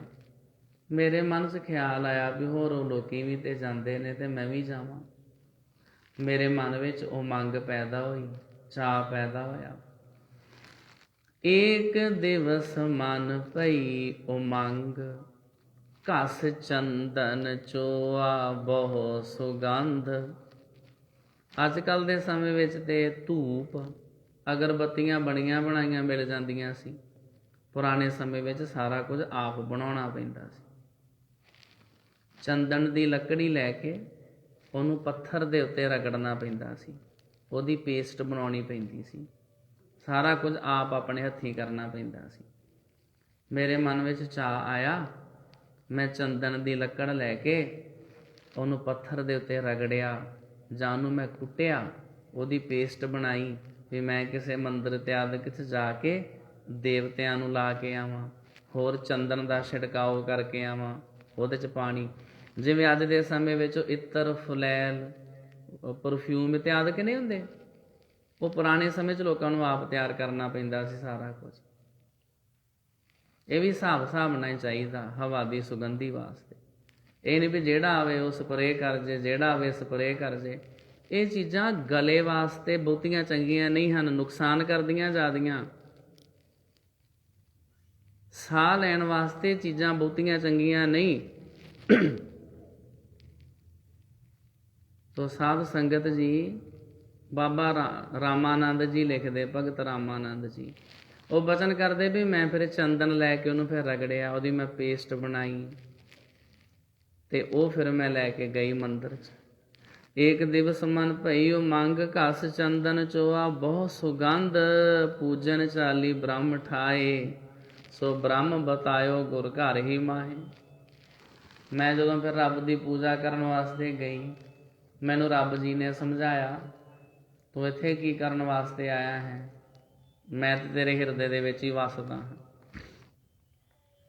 ਕਿ ਤੈਨੂੰ ਅੱਜ ਤੱਕ ਇੰਨੀ ਗੱਲ ਦੀ ਸਮਝ ਵੀ ਨਹੀਂ ਆਈ? ਫਰੀਦਾ ਜੰਗਲ ਜੰਗਲ ਕਿਆ ਭਵੈ, ਇਹ ਜੰਗਲਾਂ ਬਿਆਬਾਨਾਂ ਵਿੱਚ ਕੀ ਕਰਦਾ ਫਿਰਦਾ ਹੈ? ਇਹ ਪਹਾੜੀਆਂ ਦੇ ਉੱਤੇ ਕਾਹਦੇ ਵਾਸਤੇ ਚੜ੍ਹਦਾ ਫਿਰਦਾ ਹੈ? ਐਵੇਂ ਕਿਉਂ ਧੱਕੇ ਖਾਂਦਾ ਫਿਰਦਾ ਜੰਗਲਾਂ ਬਿਆਬਾਨਾਂ ਵਿੱਚ? ਫਰੀਦਾ ਜੰਗਲ ਜੰਗਲ ਕਿਆ ਭਵੈ, ਵਣ ਕੰਡਾ ਮੋੜੇ। ਜੰਗਲਾਂ ਦੇ ਕੰਡੇ ਕਾਹਦੇ ਲਈ ਲਤਾੜਦਾ ਫਿਰਦਾ ਹੈ? ਵਣ ਕੰਡਾ ਮੋੜੇ। ਜਿਹੜੇ ਜੰਗਲਾਂ ਦੇ ਕੰਡੇ ਨੇ, ਜਿਹੜੇ ਝਾੜੀਆਂ ਦੇ ਕੰਡੇ ਨੇ, ਉਹ ਤੇਰੇ ਕੱਪੜਿਆਂ ਦੇ ਨਾਲ ਅੜ ਜਾਂਦੇ ਨੇ। ਕੱਪੜਿਆਂ ਦੇ ਨਾਲ ਅੜ ਕੇ ਤੈਨੂੰ ਵਾਪਸ ਮੋੜਨਾ ਚਾਹੁੰਦੇ ਵੀ ਤੂੰ ਅਗਾਂਹ ਕਿੱਥੇ ਚੱਲਿਆ ਹੈ, ਇੱਥੋਂ ਹੀ ਵਾਪਸ ਮੁੜ ਜਾ। ਫਰੀਦਾ ਜੰਗਲ ਜੰਗਲ ਕਿਆ ਭਵੈ, ਵਣ ਕੰਡਾ ਮੋੜੇ। ਵਸੀ ਰੱਬ ਹਿਆਲੀਐ, ਜੰਗਲ ਕਿਆ ਢੂੰਡੇ। ਜੰਗਲਾਂ ਬਿਆਬਾਨਾਂ ਦੇ ਵਿੱਚ ਕੀ ਲੱਭਦਾ ਹੈ? ਅਕਾਲ ਪੁਰਖ ਵਾਹਿਗੁਰੂ ਜੀ ਤੇਰੇ ਹਿਰਦੇ ਦੇ ਵਿੱਚ ਹੀ ਵਸਦੇ ਨੇ। ਉਹ ਵਾਹਿਗੁਰੂ ਜੀ ਅੰਦਰੋਂ ਹੀ ਪ੍ਰਗਟ ਹੋ ਜਾਣੇ ਨੇ, ਬਾਹਰੋਂ ਲੱਭਣ ਦੀ ਲੋੜ ਨਹੀਂ। ਫਲ ਗੁਣ ਆਨੰਦ ਉਪਾਰਜਨਾ, ਹਰ ਸੱਜਣ ਹਰੀ ਸੱਜਣ ਜੀ, ਸਦਾ ਹਰੇ ਭਰੇ ਰਹਿਣ ਵਾਲੇ, ਸਦਾ ਖਿੜੇ ਰਹਿਣ ਵਾਲੇ। ਹਰ ਸੱਜਣ ਪ੍ਰਗਟੇ ਆਏ, ਹਰੀ ਸੱਜਣ ਜੀ ਪ੍ਰਗਟ ਹੋ ਜਾਣ, ਪਰਮਾਤਮਾ ਜੀ ਦੇ ਬਾਰੇ ਪਤਾ ਲੱਗ ਜਾਵੇ। ਇਹਦੇ ਵਿੱਚ ਕਿਸੇ ਦੀ ਹੈਲਪ ਦੀ ਜ਼ਰੂਰਤ ਹੈ, ਇਹਦੇ ਵਿੱਚ ਕਿਸੇ ਦੀ ਮਦਦ ਦੀ ਜ਼ਰੂਰਤ ਹੈ, ਤੇ ਸਤਿਗੁਰੂ ਜੀ ਬਚਨ ਕਰਦੇ ਨੇ, ਹਾਂ ਸੰਤ ਸਹਾਈ ਰਾਮ ਕੇ। ਜਿਹੜੇ ਰੱਬ ਦੇ ਪਿਆਰੇ ਸੰਤ ਜਨ ਹਨ, ਜਿਹੜੀ ਸਾਧ ਸੰਗਤ ਆ, ਜਿਹੜੇ ਗੁਰਮੁਖ ਪਿਆਰੇ ਨੇ, ਜਿਹੜੀਆਂ ਰੰਗ ਰਤੜੀਆਂ ਰੂਹਾਂ ਨੇ, ਜਿਨ੍ਹਾਂ ਨੇ ਵਾਹਿਗੁਰੂ ਜੀ ਦੇ ਬਾਰੇ ਸਮਝਿਆ ਹੈ, ਇਹਦੇ ਵਿੱਚ ਉਹ ਮੇਰੀ ਸਹਾਇਤਾ ਕਰਨਗੇ। ਜਿਨ੍ਹਾਂ ਨੂੰ ਗਿਆਨ ਹੈ, ਜਿਹੜੇ ਪਰਮਾਤਮਾ ਜੀ ਦੇ ਬਾਰੇ ਕੁਝ ਨਾ ਕੁਝ ਜਾਣਦੇ ਨੇ, ਮੈਂ ਉਹਨਾਂ ਨੂੰ ਪੁੱਛਾਂਗਾ। ਹਰ ਕੰਮ ਵਿੱਚ ਕਿਸੇ ਦੀ ਮਦਦ ਲੈ ਸਕਦੇ ਹਾਂ, ਕਿਸੇ ਨੂੰ ਪੁੱਛਿਆ ਜਾ ਸਕਦਾ। ਤਾਂ ਕਰਕੇ ਪਰਮਾਤਮਾ ਜੀ ਦੇ ਬਾਰੇ ਵੀ ਤੇ ਕਿਸੇ ਕੋਲੋਂ ਪੁੱਛਿਆ ਜਾ ਸਕਦਾ। ਜਿਹੜੇ ਵਾਹਿਗੁਰੂ ਜੀ ਦੇ ਬਾਰੇ ਕੁਝ ਕੁ ਜਾਣਦੇ ਹਨ, ਸੁਹਾਗਣਾ ਦੇ ਕੋਲੋਂ ਪੁੱਛਿਆ ਜਾ ਸਕਦਾ। ਪਤੀ ਦੇ ਬਾਰੇ, ਸੁਹਾਗ ਦੇ ਬਾਰੇ, ਸਹੁਰੇ ਪਰਿਵਾਰ ਦੇ ਬਾਰੇ ਸੁਹਾਗਣਾ ਦੇ ਕੋਲੋਂ ਪੁੱਛਿਆ ਜਾ ਸਕਦਾ ਨਾ। ਗੁਰਬਾਣੀ ਦੀ ਪੰਕਤੀ ਹੈ, ਜਾਏ ਪੁੱਛੋ ਸੁਹਾਗਣੀ ਭੈਣੇ, ਤੁਸੀਂ ਰਾਵਿਆ ਕਿੰਨੀ ਗੁਣੀ। ਮੈਂ ਸੁਹਾਗਣਾ ਨੂੰ ਪੁੱਛਦੀ ਹਾਂ, ਜਿਨ੍ਹਾਂ ਦਾ ਆਪਣੇ ਪਤੀ ਦੇ ਨਾਲ ਬਹੁਤ ਪਿਆਰ ਹੈ, ਜਿਨ੍ਹਾਂ ਦੀ ਜ਼ਿੰਦਗੀ ਸਵਰਗ ਬਣੀ ਹੋਈ ਆ, ਘਰ ਪਰਿਵਾਰ ਵਿੱਚ ਆਨੰਦ ਖੁਸ਼ੀ ਖੇੜਾ ਹੈ। ਮੈਂ ਉਹਨਾਂ ਨੂੰ ਪੁੱਛਦੀ ਹਾਂ ਕਿ ਤੁਸੀਂ ਆਪਣੇ ਪਤੀ ਦਾ ਪਿਆਰ ਕਿਵੇਂ ਪ੍ਰਾਪਤ ਕੀਤਾ ਹੈ। ਜਾਏ ਪੁੱਛੋਂ ਸੁਹਾਗਣੀ, ਭੈਣੇ ਤੁਸੀਂ ਰਾਵਿਆ ਕਿੰਨੀ ਗੁਣੀ। ਤੇ ਉਹ ਅੱਗੇ ਦੱਸਦੀਆਂ, ਸਹਿਜ ਸੰਤੋਖ ਸ਼ਿੰਗਾਰੀਆਂ, ਮਿੱਠਾ ਬੋਲਣੀ। ਉਹਨਾਂ ਨੇ ਦੱਸਿਆ ਅਸੀਂ ਆਪਣੇ ਵਿੱਚ ਸਹਿਜ ਅਵਸਥਾ ਧਾਰਨ ਕੀਤੀ ਆ, ਅਸੀਂ ਆਪਣੇ ਮਨ ਦੇ ਵਿੱਚ ਸਹਿਜ ਅਵਸਥਾ ਧਾਰਨ ਕੀਤੀ, ਆਪਣਾ ਕਾਲਾਪੁਣ ਛੱਡਿਆ, ਕਾਲਾਪਣ ਛੱਡਿਆ। ਸੰਤੋਖ ਧਾਰਨ ਕੀਤਾ ਵਾ। ਜੋ ਘਰ ਪਰਿਵਾਰ ਦੇ ਵਿੱਚ ਅਸੀਂ ਉਹਦੇ 'ਚ ਸੰਤੁਸ਼ਟ ਹਾਂ, ਉਹਦੇ ਵਿੱਚ ਹੀ ਗੁਜ਼ਾਰਾ ਕਰਦੀਆਂ ਹਾਂ। ਅਸੀਂ ਘਰ ਪਰਿਵਾਰਾਂ ਵਿੱਚ ਲੜਾਈ ਝਗੜਾ ਨਹੀਂ ਕਰਦੇ, ਮੈਨੂੰ ਇਹ ਵੀ ਪਦਾਰਥ ਚਾਹੀਦਾ, ਇਹ ਵੀ ਚਾਹੀਦਾ ਨਹੀਂ। ਜੋ ਵਾਹਿਗੁਰੂ ਜੀ ਨੇ ਦਿੱਤਾ ਅਸੀਂ ਉਹਦੇ 'ਚ ਹੀ ਸੰਤੁਸ਼ਟ ਹਾਂ, ਸੈਟਿਸਫਾਈ ਅਸੀਂ ਉਹਦੇ 'ਚ ਹੀ। ਸਹਿਜ ਸੰਤੋਖ ਸ਼ਿੰਗਾਰੀਆਂ, ਅਸੀਂ ਨਾ ਸਹਿਜ ਦਾ ਤੇ ਸੰਤੋਖ ਦਾ ਸ਼ਿੰਗਾਰ ਕੀਤਾ ਵਾ। ਹੋਰ ਸਾਨੂੰ ਕੋਈ ਬਾਹਰੋਂ ਹਾਰ ਸ਼ਿੰਗਾਰ ਕਰਨ ਦੀ ਜ਼ਰੂਰਤ ਨਹੀਂ ਹੈ, ਇਹੋ ਹੀ ਸਾਡਾ ਸ਼ਿੰਗਾਰ ਆ। ਮਿੱਠਾ ਬੋਲਣੀ, ਦੂਸਰਾ ਅਸੀਂ ਮਿੱਠਾ ਬੋਲਦੀਆਂ ਹਾਂ, ਇਹਦੇ ਨਾਲ ਪਰਮਾਤਮਾ ਜੀ ਪ੍ਰਸੰਨ ਹੁੰਦੇ ਨੇ। ਇਹ ਗੱਲਾਂ ਕੌਣ ਦੱਸਦੇ ਨੇ? ਜਿਹੜੇ ਰੱਬ ਦੇ ਪਿਆਰੇ ਨੇ, ਉਹ ਸਹਾਇਤਾ ਕਰਨਗੇ ਪ੍ਰਭੂ ਜੀ ਦੇ ਨਾਲ ਮਿਲਾਉਣ ਦੇ ਵਿੱਚ। ਜਿਵੇਂ ਜਿਹੜੇ ਬੱਚੇ ਸਕੂਲਾਂ ਵਿੱਚ ਪੜ੍ਹਦੇ ਨੇ, ਉਹ ਅਲੱਗ-ਅਲੱਗ ਸਬਜੈਕਟ ਦੀ ਟਿਊਸ਼ਨ ਰੱਖ ਲੈਂਦੇ ਨੇ। ਜਿਨ੍ਹਾਂ ਦਾ ਮੈਥ ਕਮਜ਼ੋਰ ਹੋਵੇ, ਉਹ ਮੈਥ ਵਾਲੇ ਟੀਚਰ ਕੋਲ ਪੜ੍ਹਨ ਵਾਸਤੇ ਜਾਂਦੇ ਵੀ ਸਾਨੂੰ ਇਹ ਸਬਜੈਕਟ ਪੜ੍ਹਾ ਦਿਓ, ਮੈਨੂੰ ਇਹਦੇ ਬਾਰੇ ਕੋਈ ਸਮਝ ਨਹੀਂ ਆਉਂਦੀ। ਉਹ ਮੈਥ ਪੜ੍ਹਾਉਣ ਵਾਲੇ ਕਈ ਤਰੀਕਿਆਂ ਨਾਲ ਬੱਚੇ ਨੂੰ ਸਮਝਾਉਂਦੇ ਨੇ। ਜਿਨ੍ਹਾਂ ਦੀ ਇੰਗਲਿਸ਼ ਕਮਜ਼ੋਰ ਹੋਵੇ, ਇੰਗਲਿਸ਼ ਵਾਲੇ ਕੋਲ ਚਲੇ ਜਾਂਦੇ ਆ। ਅਤੇ ਜੇ ਆਪਾਂ ਇੱਧਰ ਲਾ ਕੇ ਵੇਖੀਏ, ਜਿਹਨੂੰ ਜਪਜੀ ਸਾਹਿਬ ਜੀ ਦਾ ਪਾਠ ਸ਼ੁੱਧ ਨਾ ਆਉਂਦਾ ਹੋਵੇ, ਉਹ ਜਾਂਦਾ ਕਿਸੇ ਕੋਲੋਂ? ਕਿਸੇ ਕੋਲ ਵੀ ਨਹੀਂ ਜਾਂਦਾ। ਉਹ ਸਾਰੀ ਜ਼ਿੰਦਗੀ ਗਲਤ ਹੀ ਪੜ੍ਹੀ ਜਾਂਦਾ, ਕਦੇ ਨਹੀਂ ਕੋਸ਼ਿਸ਼ ਕਰਦਾ ਵੀ ਮੈਂ ਵੀ ਕਿਧਰੇ ਸਿੱਖ ਲਵਾਂ, ਕੋਈ ਰੱਬ ਦੇ ਪਿਆਰਿਆਂ ਦੀ ਸਹਾਇਤਾ ਲੈ ਲਵਾਂ, ਮੈਂ ਕਿਸੇ ਨੂੰ ਕਦੇ ਪੁੱਛ ਹੀ ਲਵਾਂ ਵੀ ਜਿਹੜਾ ਆ ਪੰਗਤੀ ਆਦ ਅਨੀਲ ਅਨਾਦ ਅਨਾਹਤ ਜੁਗ ਜੁਗ ਏਕੋ ਵੇਸ, ਇਹ ਪੰਗਤੀ ਪੜ੍ਹਦੇ ਅੱਜ ਮੈਨੂੰ 50 ਸਾਲ ਹੋ ਗਏ ਨੇ। ਮੈਂ ਕਿਸੇ ਨੂੰ ਪੁੱਛ ਹੀ ਲਵਾਂ ਵੀ ਅਨੀਲ ਹੁੰਦਾ ਕੀ ਆ, ਮੈਂ ਕਦੇ ਜਾਣਨ ਦੀ ਕੋਸ਼ਿਸ਼ ਕੀਤੀ ਨਹੀਂ। ਸਤਿਗੁਰੂ ਜੀ ਇਸ ਮਹੀਨੇ ਦੁਆਰਾ ਸਮਝਾਉਂਦੇ, ਸਹਾਇਤਾ ਲੈ ਲਿਆ ਕਰੋ, ਮਦਦ ਲੈ ਲਿਆ ਕਰੋ। ਜਿਹੜੀ ਗੱਲ ਨਾ ਪਤਾ ਚੱਲੇ, ਉਹ ਕਿਸੇ ਨੂੰ ਪੁੱਛਣ ਵਿੱਚ ਕੀ ਹਰਜ ਆ। ਸੰਤ ਸਹਾਈ ਰਾਮ ਕੇ ਕਰ ਕਿਰਪਾ ਦੀਆ ਮਿਲਾਏ। ਤੇ ਜਦੋਂ ਕੋਈ ਪਿਆਰ ਦੇ ਨਾਲ ਪੁੱਛੇਗਾ ਤੇ ਅੱਗਿਓਂ ਜਿਹੜਾ ਦੱਸਣ ਵਾਲਾ ਰੱਬ ਦਾ ਪਿਆਰਾ ਜ਼ਰੂਰ ਦੱਸੇਗਾ। ਪੁੱਛਣ ਦੀ ਵੀ ਤੇ ਭਾਵਨਾ ਹੋਣੀ ਚਾਹੀਦੀ ਨਾ ਜਗਿਆਸੂ ਦੇ ਵਿੱਚ। ਉਹ ਸਤਿਕਾਰ ਨਾਲ, ਪਿਆਰ ਨਾਲ ਕਿਸੇ ਨੂੰ ਪੁੱਛੇ।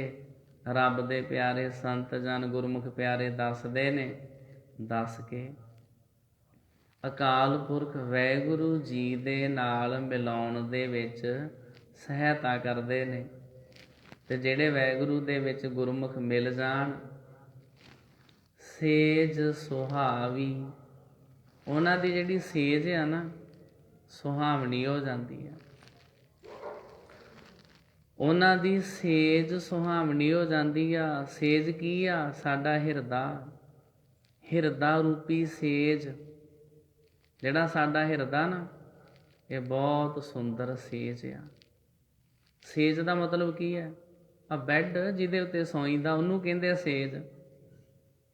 ਬੈੱਡ ਕਈ ਤਰ੍ਹਾਂ ਦੇ ਹੁੰਦੇ, ਮਹਿੰਗੇ ਤੋਂ ਮਹਿੰਗੇ, ਕੋਈ ਕੁਈਨ ਸਾਈਜ਼ ਆ, ਕੋਈ ਮਹਾਰਾਜਾ ਸਾਈਜ਼ ਆ, ਕੋਈ ਕਿਸ ਤਰ੍ਹਾਂ ਦਾ।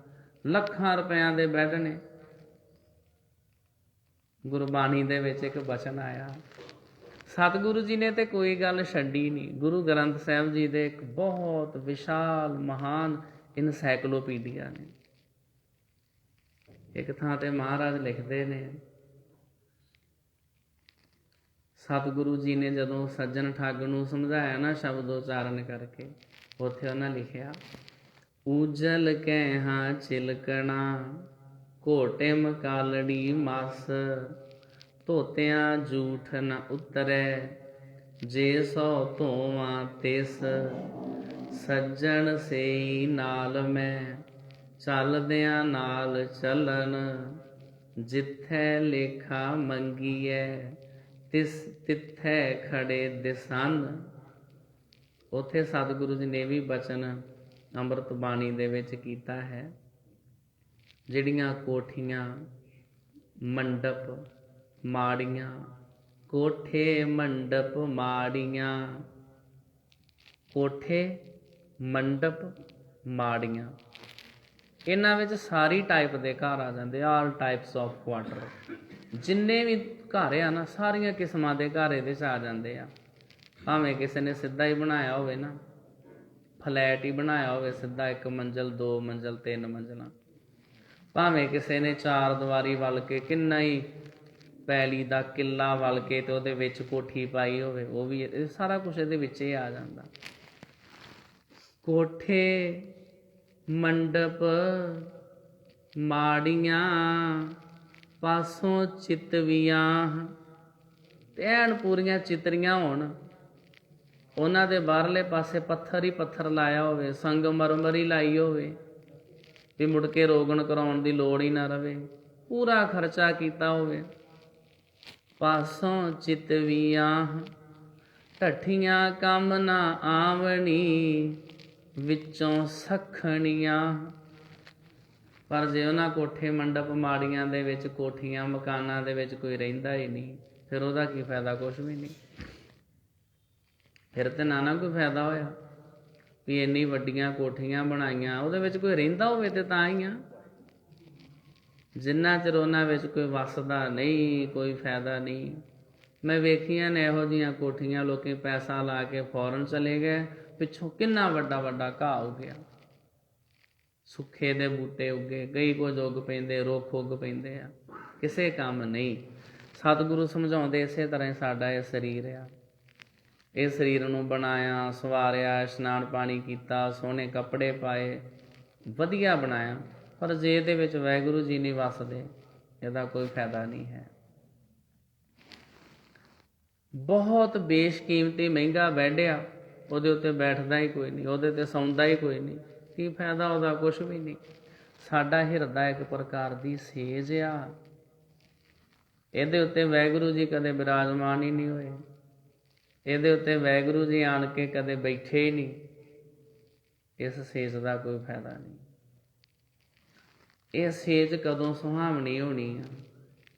ਜਦੋਂ ਵਾਹਿਗੁਰੂ ਜੀ ਦੇ ਉੱਤੇ ਬਿਰਾਜਮਾਨ ਹੋਣਗੇ। ਜਦੋਂ ਗੁਰੂ ਜੀ ਬਿਰਾਜਮਾਨ ਹੋ ਜਾਂਦੇ ਆ ਨਾ, ਫਿਰ ਤੇ ਭਾਵੇਂ ਭਾਈ ਲਾਲੋ ਦਾ ਮੰਜਾ ਹੀ ਹੋਵੇ, ਉਹ ਸਭ ਤੋਂ ਬੇਸ਼ਕੀਮਤੀ ਆ। ਇਹਦੇ ਮੁਕਾਬਲੇ ਤੇ ਭਾਈ ਲਾਲੋ ਨੇ, ਭਾਈ ਲਾਲੋ ਦਾ ਮੰਜਾ ਤੇ ਮਲਕ ਭਾਗੋ ਦੀ ਬਹੁਤ ਮਹਿੰਗੀ ਸੇਜ, ਮਲਕ ਭਾਗੋ ਦਾ ਤਖਤ ਪੋਸ਼ ਬਹੁਤ ਵੱਡਾ, ਜਿਹਦੇ ਉੱਤੇ ਬਹੁਤ ਮਹਿੰਗੀ ਚਾਦਰ ਵਿਛਾਈ ਆ। ਇਤਿਹਾਸ ਵਿੱਚ ਬਕਾਇਦਾ ਚਾਦਰਾਂ ਦਾ ਜ਼ਿਕਰ ਆਇਆ, ਸਰਾਣਿਆਂ ਦਾ ਜ਼ਿਕਰ ਆਇਆ ਸੂਰਜ ਪ੍ਰਕਾਸ਼ ਵਿੱਚ। ਚਾਦਰਾਂ ਦੀਆਂ ਸਾਈਡਾਂ ਦੇ ਉੱਤੇ ਜਿਹੜੇ ਫੁੱਲ ਲਟਕਦੇ ਆ ਨਾ, ਉਹਨਾਂ ਦਾ ਜ਼ਿਕਰ ਆਇਆ। ਉਹਦੇ ਉੱਤੇ ਪਿਆ ਹੋਇਆ ਸਰਾਣਾ ਗੋਲ, ਉਹਦੀਆਂ ਸਾਈਡਾਂ ਦੇ ਉੱਤੇ ਲਮਕਣ ਵਾਲੇ ਜਿਹੜੇ ਫੁੱਲ, ਉਹਨਾਂ ਦਾ ਜ਼ਿਕਰ ਆਇਆ। ਬਹੁਤ ਸੋਹਣਾ ਤਖਤ ਪੋਸ਼, ਬੜਾ ਮਹਿੰਗਾ ਵਿਛਿਆ ਹੋਇਆ ਵਾ, ਪਰ ਉਹਦੇ ਉੱਤੇ ਗੁਰੂ ਨਾਨਕ ਸਾਹਿਬ ਜੀ ਨੇ ਆਣ ਕੇ ਬਹਿੰਦੇ। ਤਾਂ ਕਰਕੇ ਮਲਕ ਭਾਗੋ ਦਾ ਇੰਨਾ ਕੀਤਾ ਹੋਇਆ ਖਰਚਾ ਬਸ ਐਵੇਂ ਹੀ ਆ, ਵਿਅਰਥ ਹੀ ਹੈ। ਇਹਦੇ ਨਾਲੋਂ ਤੇ ਭਾਈ ਲਾਲੋ ਜੀ ਦਾ ਅਲਾਣਾ ਮੰਜਾ ਵਾਣ ਦਾ, ਉਹ ਸਾਧ ਸੰਗਤ ਜੀ ਜ਼ਿਆਦਾ ਕੀਮਤ ਰੱਖਦਾ, ਉਹ ਜ਼ਿਆਦਾ ਮਹਾਨ ਆ, ਕਿਉਂਕਿ ਉਹਦੇ ਉੱਤੇ ਗੁਰੂ ਨਾਨਕ ਸਾਹਿਬ ਜੀ ਮਹਾਰਾਜ ਆਣ ਕੇ ਬਿਰਾਜਮਾਨ ਹੋਏ ਨੇ। ਸੇਜ ਸੁਹਾਵੀ, ਹੁਣ ਪਾਈ ਨਾ ਸੇਜ ਨੇ ਸ਼ੋਭਾ, ਉਹਦੇ ਉੱਤੇ ਕੋਈ ਆਣ ਕੇ ਬੈਠਾ, ਹੁਣ ਬਣਿਆ ਨਾ ਸਾਡਾ ਹਿਰਦਾ ਸ਼ੋਭਾ ਵਾਲਾ, ਇਹਦੇ ਵਿੱਚ ਵਾਹਿਗੁਰੂ ਜੀ ਪ੍ਰਗਟ ਹੋਏ ਨੇ। ਸੇਜ ਸੁਹਾਵੀ ਸਰਬ ਸੁਖ, ਹੁਣ ਸਾਰੇ ਹੀ ਸੁੱਖ ਨੇ। ਹੁਣ ਦੁੱਖਾਂ ਨਾਹੀ ਜਾਏ, ਜਾਏ ਦਾ ਅਰਥ ਹੁੰਦਾ ਥਾਂ। ਹੁਣ ਦੁੱਖਾਂ ਨੂੰ ਕੋਈ ਥਾਂ ਨਹੀਂ ਹੈ। ਹੁਣ ਪਰਮਾਤਮਾ ਜੀ ਜੋ ਪ੍ਰਗਟ ਹੋ ਗਏ ਨੇ, ਤਾਂ ਕਰਕੇ ਹੁਣ ਆਨੰਦ ਹੀ ਆਨੰਦ। ਇੱਛ ਪੁੰਨੀ ਵੱਡ ਭਾਗਣੀ, ਵਰ ਪਾਇਆ ਹਰ ਰਾਏ। ਵੱਡੇ ਭਾਗਾਂ ਵਾਲੀ ਜੀਵ ਰੂਪੀ ਇਸਤਰੀ ਦੀ ਇੱਛਾ ਪੂਰੀ ਹੋ ਗਈ ਹੈ। ਇਸ ਨੂੰ ਹੁਣ ਹਰੀ ਰਾਏ, ਹਰੀ ਰਾਜਾ ਜੀ, ਜਿਹੜੇ ਪਰਮਾਤਮਾ ਜੀ ਰਾਜਿਆਂ ਦੇ ਵੀ ਵੱਡੇ ਰਾਜੇ ਨੇ। ਸਭ ਤੋਂ ਵੱਡਾ ਰਾਜਾ ਕੌਣ ਆ? ਵਾਹਿਗੁਰੂ ਪਰਮਾਤਮਾ। ਬਾਕੀ ਰਾਜੇ ਇਤਿਆਦਿਕ ਸਾਰੇ ਛੋਟੇ ਨੇ। ਸਭ ਤੋਂ ਵੱਡਾ ਰਾਜਾ ਪਰਮਾਤਮਾ ਵਾ। ਰਾਜਾਨ ਰਾਜ, ਰਾਜਿਆਂ ਦਾ ਵੀ ਵੱਡਾ ਰਾਜਾ। ਭਾਨਾਨ ਭਾਨ, ਭਾਨ ਕਹਿੰਦੇ ਸੂਰਜ, ਸੂਰਜਾਂ ਦਾ ਵੀ ਸੂਰਜ ਪਰਮਾਤਮਾ। ਦੇਵਾਨ ਦੇਵ, ਦੇਵਤਿਆਂ ਦਾ ਵੱਡਾ ਦੇਵਤਾ। ਰਾਜਾਨ ਰਾਜ, ਭਾਨਾਨ ਭਾਨ, ਦੇਵਾਨ ਦੇਵ, ਉਪਮਾ ਮਹਾਨ। ਉਸ ਪਰਮਾਤਮਾ ਦੀ ਉਪਮਾ ਕਰੋ ਕਰਨੀ ਹੈ ਤੇ ਵਾਹਿਗੁਰੂ ਦੀਆਂ ਵਡਿਆਈਆਂ ਕਰੋ। ਵੱਡੇ ਭਾਗਾਂ ਵਾਲੀ ਜੀਵ ਰੂਪ ਇਸਤਰੀ ਨੂੰ ਉਸ ਪਰਮਾਤਮਾ ਜੀ ਰੂਪੀ ਵਰ ਪ੍ਰਾਪਤ ਹੋਇਆ ਹੈ। ਵਰ ਤੇ ਵਧੂ, ਇਸਤਰੀ ਪੁਰਸ਼ ਵਰ। ਜੀਵ ਰੂਪੀ ਇਸਤਰੀ ਨੂੰ ਵਰ ਕਿਹੜਾ ਮਿਲਿਆ? ਲਾੜਾ ਕਿਹੜਾ ਮਿਲਿਆ? ਪਰਮਾਤਮਾ। ਉਸ ਵਾਹਿਗੁਰੂ ਜੀ ਦੇ ਨਾਲ ਵਿਆਹ ਹੋਇਆ। ਇੱਕ ਤੇ ਵਿਆਹ ਦੁਨਿਆਵੀ ਆ, ਜਿਹੜਾ ਇਸਤਰੀ ਪੁਰਸ਼ ਦਾ ਹੁੰਦਾ। ਉਹ ਇੱਕ ਸਾਧ ਸੰਗਤ ਜੀ ਵਿਆਹ ਹੁੰਦਾ ਆਤਮਾ ਪਰਮਾਤਮਾ ਦਾ। ਉਹ ਨਹੀਂ ਸਾਰਿਆਂ ਦਾ ਹੁੰਦਾ, ਉਹ ਸਾਰਿਆਂ ਦਾ ਨਹੀਂ ਹੁੰਦਾ। ਬਹੁਤੇ ਜੀਵ ਦੁਹਾਗਣ ਰਹਿ ਜਾਂਦੇ ਨੇ। ਉਹਨਾਂ ਦਾ ਪਰਮਾਤਮਾ ਜੀ ਦੇ ਨਾਲ, ਉਹਨਾਂ ਨੂੰ ਰੱਬ ਜੀ ਰੂਪੀ ਵਰ ਮਿਲਦੇ ਹੀ ਨਹੀਂ। ਉਹ ਇਸ ਤਰ੍ਹਾਂ ਹੀ ਸੰਸਾਰ ਤੋਂ ਚਲੇ ਜਾਂਦੇ ਨੇ। ਉਹ ਜਿਹੜਾ ਸ਼ਬਦ ਪੜ੍ਹਦੇ ਆ ਨਾ, ਜਦੋਂ ਬੇਟੀ ਨੂੰ ਪੱਲਾ ਫੜਾਉਣ ਲੱਗਦੇ ਆ, ਉਹ ਜਿਹੜਾ ਪੱਲਾ ਵਾਹਿਗੁਰੂ ਜੀ ਦੇ ਪੱਲੇ ਦੀ ਗੱਲ ਆ। ਉੱਥੇ ਸਾਨੂੰ ਲੱਗਦਾ ਵੀ ਸ਼ਾਇਦ ਉਹ ਦੁਨਿਆਵੀ ਪੱਲੇ ਵਾਸਤੇ ਹੀ ਸ਼ਬਦ ਨਹੀਂ। ਸਾਧ ਸੰਗਤ ਜੀ, ਉਹ ਪਰਮਾਤਮਾ ਦੇ ਵਾਸਤੇ, ਰੱਬ ਦੇ ਵਾਸਤੇ ਆ। ਹੱਬੇ ਸਾਕ ਕੁੜਾਵੇ ਡਿੱਠੇ, ਵਾਹਿਗੁਰੂ ਜੀ ਮੈਂ ਵੇਖ ਲਿਆ, ਬਾਕੀ ਸਾਰੇ ਜਿਹੜੇ ਸਾਕ ਨੇ ਨਾ, ਉਹ ਕੁੜਾਵੇ। ਕੁੜਾਵੇ ਦਾ ਅਰਥ ਝੂਠੇ। ਉਹ ਸਾਰੇ ਬਾਕੀ ਜਿਹੜੇ ਸਾਕ ਆ ਨਾ, ਝੂਠੇ ਹੀ ਆ, ਕੂੜੇ ਹੀ ਨੇ। ਇਹਦੇ ਵਿੱਚ ਕਿਤੇ ਥੋੜ੍ਹੀ ਲਿਖਿਆ ਵੀ ਪਤੀ ਦੇ ਸਾਕ ਨੂੰ ਛੱਡ ਕੇ ਤੇ ਬਾਕੀ ਸਾਰੇ ਸਾਕ ਝੂਠੇ ਨੇ। ਨਹੀਂ, ਟੋਟਲੀ ਪਤੀ ਦਾ, ਪਤਨੀ ਦਾ, ਮਾਤਾ ਪਿਤਾ, ਭੈਣ ਭਰਾ, ਜਨਨ। ਜਨਨ ਕਹਿੰਦੇ ਆ ਜਨਨੀ। ਜਨਨੀ ਦਾ ਅਰਥ ਹੁੰਦਾ ਮਾਂ, ਜਿਹਨੇ ਜਨਮ ਦਿੱਤਾ, ਉਹਦੇ ਨਾਲ ਜਿਹੜਾ ਰਿਸ਼ਤਾ ਵਾ। ਜਨਨ ਪਿਤਾ, ਲੋਕ, ਸੁੱਤ ਪੁੱਤਰ, ਸੁੱਤ ਬਨਤਾ ਘਰ ਵਾਲੀ, ਘਰ ਵਾਲਾ।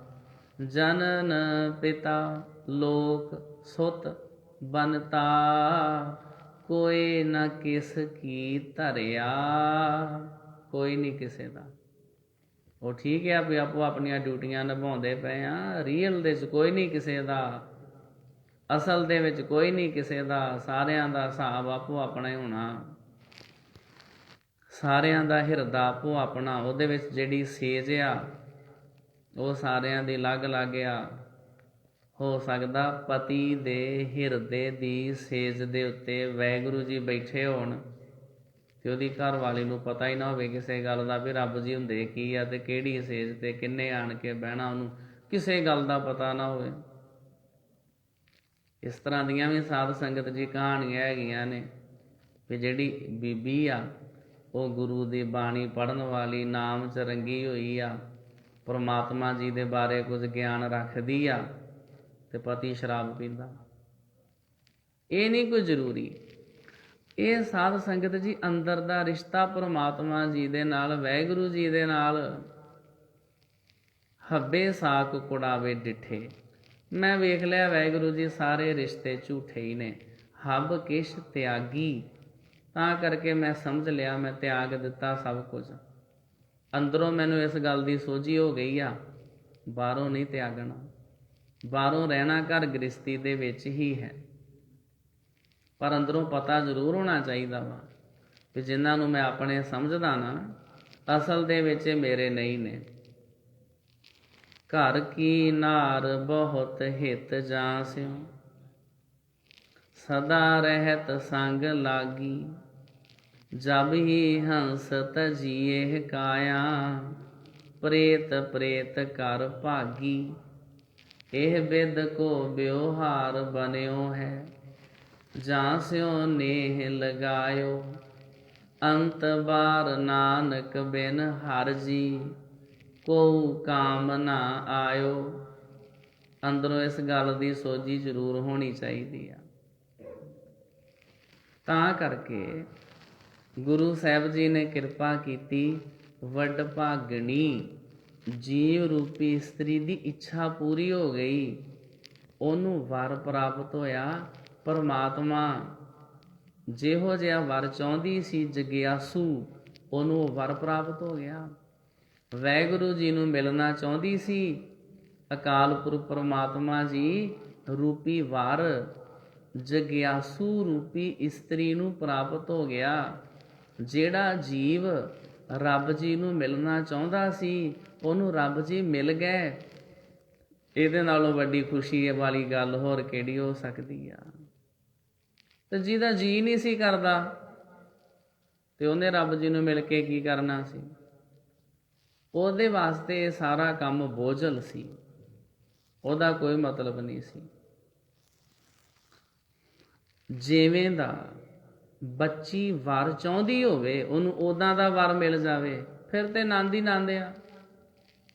ਤੇ ਜੇ ਘਰ ਵਾਲੇ ਕਹਿਣ ਵੀ ਪੁੱਤਰੀ ਤੂੰ ਸਿੱਖਾਂ ਦੀ ਧੀ ਆ, ਤੇਰਾ ਵਿਆਹ ਕਿਸੇ ਗੁਰਸਿੱਖ ਲੜਕੇ ਨਾਲ ਕਰੀਏ, ਉਹ ਕਹੇ ਨਹੀਂ ਨਹੀਂ ਜੀ ਮੈਂ ਤੇ ਕਲੀਨ ਸ਼ੇਵ ਪਸੰਦ ਕਰਦੀ ਹਾਂ, ਤੇ ਉੱਥੇ ਮਾਤਾ ਪਿਤਾ ਕੀ ਕਰਨ? ਉਹ ਜਦੋਂ ਅਸੀਂ ਰੱਬ ਰੂਪੀ ਵਰ ਚਾਹੁੰਦੇ ਨਹੀਂ ਆ, ਤੇ ਫਿਰ ਉਹਦੀ ਗੱਲ ਹੀ ਕਾਹਦੇ ਲਈ ਕਰਨੀ? ਤਾਂ ਹੀ ਕਰਕੇ ਤੇ ਅਸੀਂ ਉੱਠ ਕੇ ਚਲੇ ਜਾਂਦੇ ਹਾਂ। ਸਾਡੇ ਕੋਲੋਂ ਵਰ ਦੀਆਂ ਗੱਲਾਂ ਸੁਣੀਆਂ ਨਹੀਂ ਜਾਂਦੀਆਂ। ਵਰ ਕੌਣ ਆ? ਪਤੀ ਪਰਮਾਤਮਾ ਵਾਹਿਗੁਰੂ, ਉਹਨਾਂ ਦੀ ਗੱਲ ਅਸੀਂ ਕਿੰਨੀ ਕੁ ਸੁਣਦੇ ਹਾਂ? ਸਾਰੇ ਗੁਰੂ ਗ੍ਰੰਥ ਸਾਹਿਬ ਦੇ ਵਿੱਚ ਵਰ ਦੀਆਂ ਗੱਲਾਂ ਹੀ ਤੇ ਲਿਖੀਆਂ ਨੇ। ਸਾਰੀ ਗੁਰੂ ਗ੍ਰੰਥ ਸਾਹਿਬ ਦੀ ਬਾਣੀ ਵਿੱਚ ਪਤੀ ਪਰਮਾਤਮਾ ਦੀਆਂ ਗੱਲਾਂ ਹੀ ਲਿਖੀਆਂ ਨੇ। ਉਸ ਪਤੀ ਪਰਮਾਤਮਾ ਨੂੰ ਕਿਵੇਂ ਮਿਲਣਾ, ਇਹੋ ਹੀ ਸਮਝਾਇਆ। ਕਿਹੜੇ ਕਿਹੜੇ ਸ਼ੁਭ ਗੁਣ ਹੋਣੇ ਚਾਹੀਦੇ ਨੇ, ਇਹੋ ਸਮਝਾਏ ਨੇ। ਇਹ ਸਾਡਾ ਪੇਕਾ ਘਰ ਆ, ਇਹਦੇ ਬਾਰੇ ਦੱਸਿਆ ਗੁਰਬਾਣੀ 'ਚ। ਅਸੀਂ ਸਾਰਿਆਂ ਨੇ ਆਪਣੇ ਸਹੁਰੇ ਜਾਣਾ ਵਾ, ਭਾਵ ਮਤਲਬ ਵਾਹਿਗੁਰੂ ਦੇ ਵਿੱਚ ਮਿਲਣਾ ਵਾ, ਇਹ ਕੁਝ ਦੱਸਿਆ ਵਾ। ਸਭਨਾ ਸਹੁਰੇ ਵੰਜਣਾ, ਸਭ ਮੁਖ ਲਾਵਣ ਹਾਰ, ਇਹੀ ਸਮਝਾਇਆ ਗੁਰਬਾਣੀ 'ਚ। ਤੇ ਜਿਹੜਾ ਵਾਹਿਗੁਰੂ ਜੀ ਨੂੰ ਮਿਲਣਾ ਹੀ ਚਾਹਵੇ, ਉਹਨੇ ਸੁਣ ਕੇ ਕੀ ਕਰਨਾ? ਤਾਂ ਹੀ ਕਰਕੇ ਲੋਕੀ ਉੱਠ ਕੇ ਗਾਂਹ ਜਾਂਦੇ ਵੀ ਇਹ ਤੇ ਗਿੱਲਾ ਪੀਣ, ਇਹ ਤਾਂ ਮੁੱਕਣਾ ਹੀ ਨਹੀਂ, ਪ੍ਰਸ਼ਾਦ ਲਓ ਆਪਣੇ ਘਰਾਂ ਨੂੰ ਜਾਓ। ਆ ਗੁਰਪੁਰਬ ਵਾਲਾ ਦਿਨ ਸੀ, ਮਹਾਰਾਜ ਜੀ ਦਾ ਗੁਰਪੁਰਬ ਮਨਾਇਆ ਜਾ ਰਿਹਾ। ਦੀਵਾਨ ਸਜਿਆ ਹੋਇਆ ਸੀ, ਚੰਡੀਗੜ੍ਹ ਦੀ ਗੱਲ ਆ। ਤੇ 1 ਵੱਜ ਗਿਆ, ਇੱਕ ਬੀਬੀ ਆਈ, ਉਹ ਕਹਿੰਦੀ ਜੀ ਲੰਗਰ ਕਿੰਨੇ ਵਜੇ ਸ਼ੁਰੂ ਹੋਣਾ?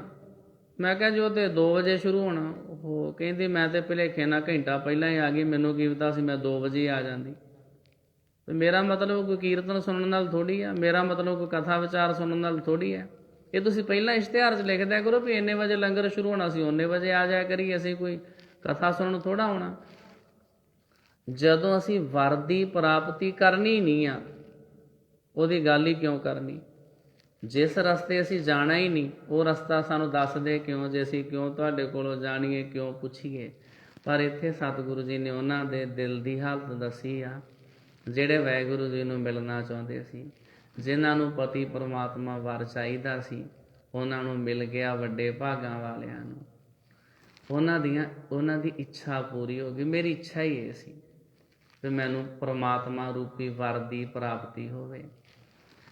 ਇੱਛ ਪੁੰਨੀ ਵੱਡ ਭਾਗਣੀ, ਵਰ ਪਾਇਆ ਹਰ ਰਾਏ। ਮਿਲ ਸਹੀਆਂ ਮੰਗਲ ਗਾਵਹੀ, ਗੀਤ ਗੋਵਿੰਦ ਅਲਾਏ। ਹੁਣ ਜਿਹੜੀਆਂ ਸਖੀਆਂ ਸਹੇਲੀਆਂ ਨੇ ਉਹ ਵੀ ਮੰਗਲ ਗਾਉਂਦੀਆਂ ਨੇ, ਉਹ ਵੀ ਖੁਸ਼ੀਆਂ ਦੇ ਗੀਤ ਗਾਉਂਦੀਆਂ ਨੇ। ਗੋਵਿੰਦ, ਗੋ ਕਹਿੰਦੇ ਪ੍ਰਿਥਵੀ ਨੂੰ, ਵਿੰਦ ਕਹਿੰਦੇ ਸਹਾਰੇ ਨੂੰ। ਅਲਾਏ ਬੋਲਦੀਆਂ ਨੇ ਆਪਣੇ ਮੁਖ ਤੋਂ, ਜਿਵੇਂ ਵਿਆਹ ਦੇ ਸਮੇਂ ਗੀਤ ਗਾਏ ਜਾਂਦੇ ਆ। ਲੜਕੇ ਵਾਲਿਆਂ ਦੇ ਘਰ ਵਿੱਚ ਘੋੜੀਆਂ ਗਾਈਆਂ ਜਾਂਦੀਆਂ ਨੇ, ਉਹ ਵੀ ਗੁਰੂ ਗ੍ਰੰਥ ਸਾਹਿਬ 'ਚ ਲਿਖੀਆਂ ਨੇ। ਅਤੇ ਬੇਟੀ ਦੇ ਘਰ ਵਿੱਚ ਸੁਹਾਗ ਗਾਏ ਜਾਂਦੇ ਨੇ। ਸਤਿਗੁਰੂ ਜੀ ਨੇ ਬਹੁਤ ਕੁਝ ਲਿਖਿਆ ਗੁਰਬਾਣੀ ਵਿੱਚ ਇਹੋ ਜਿਹਾ। ਘੋੜੀਆਂ ਵੀ ਹੈਗੀਆਂ ਨੇ। ਸੂਹੀ ਰਾਗ ਤੇ ਸਾਰਾ ਇਸ ਤਰ੍ਹਾਂ ਦਾ ਹੀ ਹੈ। ਜਿਹੜਾ ਸੂਹੀ ਰਾਗ ਆ ਨਾ, ਸੂਹੇ ਰੰਗ ਨਾਲ ਸੰਬੰਧਿਤ। ਸੂਹਾ ਰੰਗ ਮਿਲਾਪ ਦੀ ਨਿਸ਼ਾਨੀ ਆ। ਉਹਦੇ ਵਿੱਚ ਇੱਦਾਂ ਦੇ ਬੜੇ ਸ਼ਬਦ ਆਏ ਨੇ।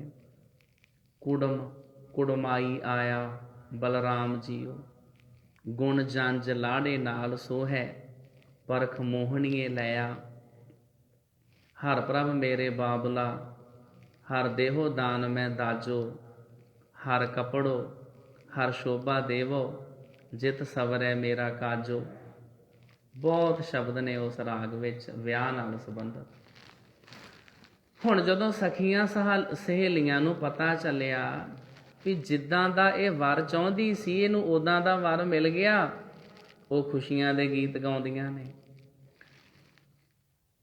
ਸਖੀਆਂ ਸਹੇਲੀਆਂ ਨੂੰ ਪਤਾ ਸੀ। ਸਹੇਲੀਆਂ ਕਿਹੜੀਆਂ? ਸਾਡੀਆਂ ਅੱਖਾਂ ਨੂੰ ਪਤਾ ਸੀ, ਕੰਨਾਂ ਨੂੰ ਪਤਾ ਸੀ, ਜ਼ੁਬਾਨ ਨੂੰ ਪਤਾ ਸੀ, ਸਾਰੇ ਸਰੀਰ ਨੂੰ ਪਤਾ ਸੀ ਇਹ ਵਾਹਿਗੁਰੂ ਜੀ ਨੂੰ ਮਿਲਣਾ ਚਾਹੁੰਦਾ।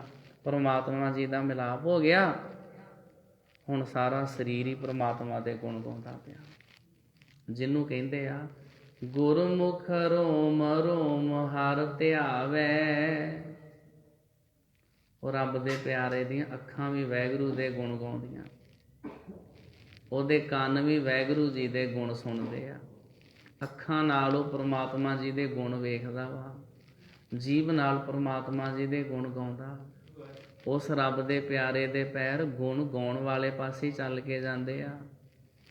ਉਹਦਾ ਸਾਰਾ ਸਰੀਰ, ਸਾਰੀਆਂ ਸਹੇਲੀਆਂ, ਇਹ ਸਾਡਾ ਸਰੀਰ ਹੀ ਸਾਡੇ ਸਾਰੇ ਸਕੇ, ਸਾਡਾ ਪਰਿਵਾਰ ਸਾਡਾ ਸਰੀਰ ਵੀ ਆ। ਹੁਣ ਸਾਰੇ ਵਾਹਿਗੁਰੂ ਜੀ ਦੇ ਗੁਣ ਗਾਉਂਦੇ ਆ, ਨੱਚਦੇ ਗਾਉਂਦੇ ਆਨੰਦ ਮਾਣਦੇ, ਕਿਉਂਕਿ ਵਰ ਦੀ ਪ੍ਰਾਪਤੀ ਜੋ ਹੋ ਗਈ ਆ, ਵਿਆਹ ਜੋ ਹੋ ਗਿਆ, ਤਾਂ ਕਰਕੇ ਸਾਰੇ ਪਾਸੇ ਖੁਸ਼ੀਆਂ ਹੀ ਖੁਸ਼ੀਆਂ, ਪਰਮਾਤਮਾ ਨਾਲ ਮਿਲਾਪ ਹੋ ਗਿਆ। ਮਿਲ ਸਹੀਆਂ ਮੰਗਲ ਗਾਵਹੀ, ਗੀਤ ਗੋਵਿੰਦ ਅਲਾਏ। ਸਾਧ ਸੰਗਤ ਜੀ ਪਲੱਸ ਨਾਲ ਹੋਰ ਪਤਾ ਜੀ ਕੀ ਹੋਇਆ? ਹਰ ਜਿਹਾ ਅਵਰ ਨ ਦਿਸਈ, ਕੋਈ ਦੂਜਾ ਲਵੇ ਨਾ ਲਾਏ। ਜਿੱਦਾਂ ਦਾ ਵਰ ਮੈਨੂੰ ਪ੍ਰਾਪਤ ਹੋਇਆ ਨਾ, ਇੱਦਾਂ ਦਾ ਦੂਜਾ ਹੋਰ ਕੋਈ ਹੈਗਾ ਹੀ ਨਹੀਂ। ਉਹਦਾ ਕੋਈ ਸ਼ਰੀਕ ਹੈ ਨਹੀਂ, ਉਹਦੇ ਬਰਾਬਰ ਦਾ ਹੀ ਕੋਈ ਹੋਰ ਹੈ ਨਹੀਂ ਆ। ਕਿਸੇ ਨਾਲ ਕੰਪੇਅਰ ਨਹੀਂ ਕੀਤੀ ਜਾ ਸਕਦੀ, ਕਿਸੇ ਨਾਲ ਤੁਲਨਾ ਨਹੀਂ ਕੀਤੀ ਜਾ ਸਕਦੀ। ਸਭ ਤੋਂ ਮਹਾਨ ਗੁਣਾਂ ਦਾ ਖਜ਼ਾਨਾ ਵਰ ਪਰਮਾਤਮਾ ਮੈਨੂੰ ਪ੍ਰਾਪਤ ਹੋ ਗਿਆ ਵਾ। ਹਰ ਜਿਹਾ ਅਵਰ ਨਾ ਦਿਸਈ, ਕੋਈ ਦੂਜਾ ਮੈਨੂੰ ਹੋਰ ਕੋਈ ਦਿਸਦਾ ਹੀ ਨਹੀਂ ਉਹਦੇ ਵਰਗਾ, ਪਰਮਾਤਮਾ ਵਰਗਾ। ਹਰ ਜਿਹਾ ਅਵਰ ਨਾ ਦਿਸਈ, ਮੈਂ ਹੋਰ ਕਿਤੇ ਜਾਣਾ ਤੇ ਕੀ, ਮੱਥਾ ਤੇ ਕੀ ਟੇਕਣਾ, ਮੈਨੂੰ ਰੱਬ ਜੀ ਵਰਗਾ ਕੋਈ ਹੋਰ ਦਿਖਾਈ ਨਹੀਂ ਦਿੰਦਾ। ਕੋਈ ਦੂਜਾ ਲਵੇ ਨਾ ਲਾਏ, ਕਿਸੇ ਦੂਸਰੇ ਨੂੰ ਵਾਹਿਗੁਰੂ ਜੀ ਦੇ ਲਾਗੇ ਖੜਾ ਕਰਕੇ ਵੇਖਿਆ ਨਹੀਂ ਜਾ ਸਕਦਾ। ਉਹ ਸਭ ਤੋਂ ਵੱਡੇ ਨੇ, ਸਭ ਤੋਂ ਮਹਾਨ ਨੇ, ਉਹ ਸਭ ਤੋਂ ਮਹਾਨ ਨੇ। ਜਿਵੇਂ ਸਾਧ ਸੰਗਤ ਦੀ ਜਿਹੜੇ ਉੱਚੇ ਸੁੱਚੇ ਆਚਰਨ ਵਾਲੀ ਸੁਹਾਗਣ ਇਸਤਰੀ ਆ, ਉਹ ਜਿਹੜੀ ਪਿਆਰ ਦੀ ਨਜ਼ਰ ਨਾਲ ਆਪਣੇ ਪਤੀ ਨੂੰ ਦੇਖਦੀ ਆ ਨਾ, ਉਹਦੇ ਮਨ ਵਿੱਚ ਕਦੇ ਕੋਈ ਮੰਦੀ ਭਾਵਨਾ ਕਿਸੇ ਦੂਸਰੇ ਪੁਰਸ਼ ਦੇ ਵਾਸਤੇ ਆਉਂਦੀ ਨਹੀਂ। ਜਿਹੜੀ ਸੁਹਾਗਣ ਆ ਤੇ ਜਿਹੜੀ ਉੱਚੇ ਸੁੱਚੇ ਆਚਰਨ ਵਾਲੀ ਆ। ਇਸੇ ਤਰ੍ਹਾਂ ਜਿਹੜਾ ਜਗਿਆਸੂ ਆ, ਜਿਹੜਾ ਵਾਹਿਗੁਰੂ ਦੇ ਰੰਗ ਵਿੱਚ ਰੰਗਿਆ ਹੋਇਆ ਨਾ, ਵਾਹਿਗੁਰੂ ਜੀ ਤੋਂ ਬਿਨਾਂ ਕੋਈ ਹੋਰ ਦੇਵੀ ਦੇਵਤਾ ਜਿੰਨਾ ਮਰਜ਼ੀ ਕੋਈ ਸ਼ਕਤੀਆਂ ਦਾ ਮਾਲਕ ਹੋਵੇ, ਜਗਿਆਸੂ ਨੂੰ ਪਰਮਾਤਮਾ ਦੇ ਜਿੰਨਾ ਤਾਕਤਵਰ, ਮਹਾਨ, ਸ਼ਕਤੀਸ਼ਾਲੀ, ਸਰਬ ਗੁਣ ਸੰਪੰਨ ਕੋਈ ਹੋਰ ਦੂਜਾ ਨਹੀਂ ਦਿਖਾਈ ਦਿੰਦਾ। ਬਾਕੀ ਸਾਰੇ ਉਹਨੂੰ ਲੱਗਦੇ ਪਏ ਐਵੇਂ ਹੀ ਨੇ। ਬਾਕੀ ਸਾਰੇ ਬਸ ਐਵੇਂ ਹੀ ਆ। ਕਿੱਦਾਂ? ਮਾਇਆ ਮੋਹੇ ਸਭ ਦੇਵੀ ਦੇਵਾ। ਬਾਕੀ ਸਾਰੇ ਦੇਵੀਆਂ ਦੇਵਤੇ ਬਸ ਮਾਇਆ 'ਚ ਹੀ ਮੋਹੇ ਹੋਏ ਆ। ਜਿਹਦੀ ਮਰਜ਼ੀ ਸਾਖੀ ਪੁੱਛ ਲਓ। ਮੈਂ ਆਪ ਸੰਗਤਾਂ ਨੂੰ ਸੁਣਾ ਸਕਦਾ, ਫਿਰ ਉਹ ਜ਼ਿਆਦਾ ਲੰਮਾ ਕੰਮ ਹੋ ਜਾਣਾ, ਫਿਰ ਕਥਾ ਨਹੀਂ ਸਮਾਪਤ ਹੋਣੀ। ਕੋਈ ਆਪਣੀ ਪੁੱਤਰੀ 'ਤੇ ਮੋਹਿਤ ਹੋਇਆ ਫਿਰਦਾ ਵਾ। ਅੱਜ ਨੂੰ ਲੋਕ ਕੋਈ ਗੁੱਗੇ ਪੀਰ ਨੂੰ ਮੰਨਣ ਬੈਠਾ। ਉਹ ਜਿਹੜਾ ਗੁੱਗਾ ਪੀਰ ਆ ਉਹ ਆਪਣੀ ਭਰਜਾਈ ਦੇ ਉੱਤੇ ਮੋਹਿਤ ਹੋ ਗਿਆ ਸੀ। ਉਹਨੇ ਆਪਣੇ ਭਰਾ ਦਾ ਕਤਲ ਕਰ ਦਿੱਤਾ ਸੀ। ਮਾਂ ਨੇ ਬੜੀਆਂ ਲਾਹਣਤਾਂ ਪਾਈਆਂ। ਫਿਰ ਉਹ ਪਿੰਡੋਂ ਭੱਜ ਗਿਆ। ਲੋਕੀ ਡਾਂਗਾਂ ਲੈ ਕੇ ਉਹਦੇ ਪਿੱਛੇ ਭੱਜੇ। ਉਹ ਖੂਹ 'ਚ ਛਾਲ ਮਾਰ ਕੇ ਮਰ ਗਿਆ। ਲੋਕੀ ਕਹਿੰਦੇ ਗੁੱਗੇ ਨੂੰ ਧਰਤੀ ਨੇ ਥਾਂ ਦਿੱਤੀ। ਵੀ ਧਰਤੀ ਨੇ ਤਾਂ ਥਾਂ ਦੇਣੀ ਸੀ ਜਦੋਂ ਪਿੱਛੇ ਡਾਂਗਾਂ ਚੁੱਕ ਕੇ ਪਿੰਡ ਵਾਲੇ ਭੱਜੇ ਉਹਦੇ। ਜਿਹਦੀ ਸਾਖੀ ਪੁੱਛੋਗੇ ਬਸ ਇਹੋ ਜਿਹੀਆਂ ਕਹਾਣੀਆਂ। ਰੱਬ ਜੀ ਵਰਗਾ ਕੋਈ ਨਹੀਂ। ਜਿਹੜਾ ਪਰਮਾਤਮਾ ਨਾ ਉਹ ਸਰਬ ਸ਼ਕਤੀਮਾਨ ਆ। ਉਹਦੇ ਵਰਗਾ ਹੋਰ ਕੋਈ ਨਹੀਂ। ਹਰ ਜਿਹਾ ਅਵਰ, ਇਹ ਸਿਰਫ ਤੁਹਾਨੂੰ ਮੈਂ ਦਾਲ ਦੇ ਵਿੱਚੋਂ ਦਾਣਾ ਢੋ ਕੇ ਵਿਖਾਇਆ। ਬਾਕੀ ਦੀ ਸਾਰੀ ਦਾਲ ਇੱਦਾਂ ਦੀ ਆ। ਬਾਕੀ ਦੇਵੀਆਂ ਦੇਵਤਿਆਂ ਦੀਆਂ ਕਹਾਣੀਆਂ ਇੱਦਾਂ ਦੀਆਂ। ਕਿਸੇ ਨੇ ਕੋਈ ਭੈੜਾ ਕਰਮ ਕੀਤਾ, ਕਿਸੇ ਨੇ ਕੋਈ। ਸਭ ਤੋਂ ਵੱਡੇ ਤੇ ਮਹਾਨ ਅਕਾਲ ਪੁਰਖ ਵਾਹਿਗੁਰੂ ਜੀ ਇੱਕ ਪਰਮਾਤਮਾ ਹੀ ਨੇ। ਬਾਕੀ ਸਾਰੇ ਮਾਇਆ ਮੋਹ ਦੇ ਵਿੱਚ ਹੀ ਮੋਹੇ ਹੋਏ ਨੇ। ਹਰ ਜਿਹਾ ਅਵਰ ਨ ਦਿਸਈ, ਕੋਈ ਦੂਜਾ ਲਵੈ ਨ ਲਾਏ। ਹਲਤ ਪਲਤ ਸਵਾਰਿਓ ਨ, ਨਿਹਚਲ ਦਿੱਤੀਅਨ ਜਾਏ। ਵਾਹਿਗੁਰੂ ਜੀ ਨੇ ਕਿਰਪਾ ਕੀਤੀ ਤੇ ਮੇਰਾ ਹਲਤ ਪਲਤ ਸਵਾਰ ਦਿੱਤਾ। ਇਹ ਜਿਹੜੇ ਦੋਵੇਂ ਸ਼ਬਦ ਆ ਨਾ, ਇਹ ਸ਼ਬਦ ਬਣਦੇ ਨੇ ਹਲਤਰ ਪਲਤਰ। ਇਹਦਾ ਅਰਥ ਹੁੰਦਾ ਵਾ ਲੋਕ ਪਰਲੋਕ। ਇਹਦਾ ਅਰਥ ਹੁੰਦਾ ਵਾ ਅੰਦਰ ਬਾਹਰ, ਦੋਵਾਂ ਪਾਸਿਆਂ ਤੋਂ। ਇਹ ਲੋਕ ਸੁਖੀਏ ਪਰਲੋਕ ਸੁਹੇਲੇ, ਨਾਨਕ ਹਰ ਪ੍ਰਭ ਆਪੇ ਮੇਲੇ।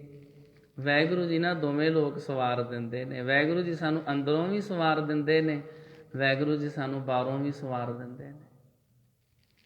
ਵਿਦਵਾਨਾਂ ਨੇ ਨਾ ਪਰਲੋਕ ਅੰਦਰ ਨੂੰ ਕਿਹਾ ਵਾ ਤੇ ਲੋਕ ਬਾਹਰ ਨੂੰ ਕਿਹਾ ਵਾ।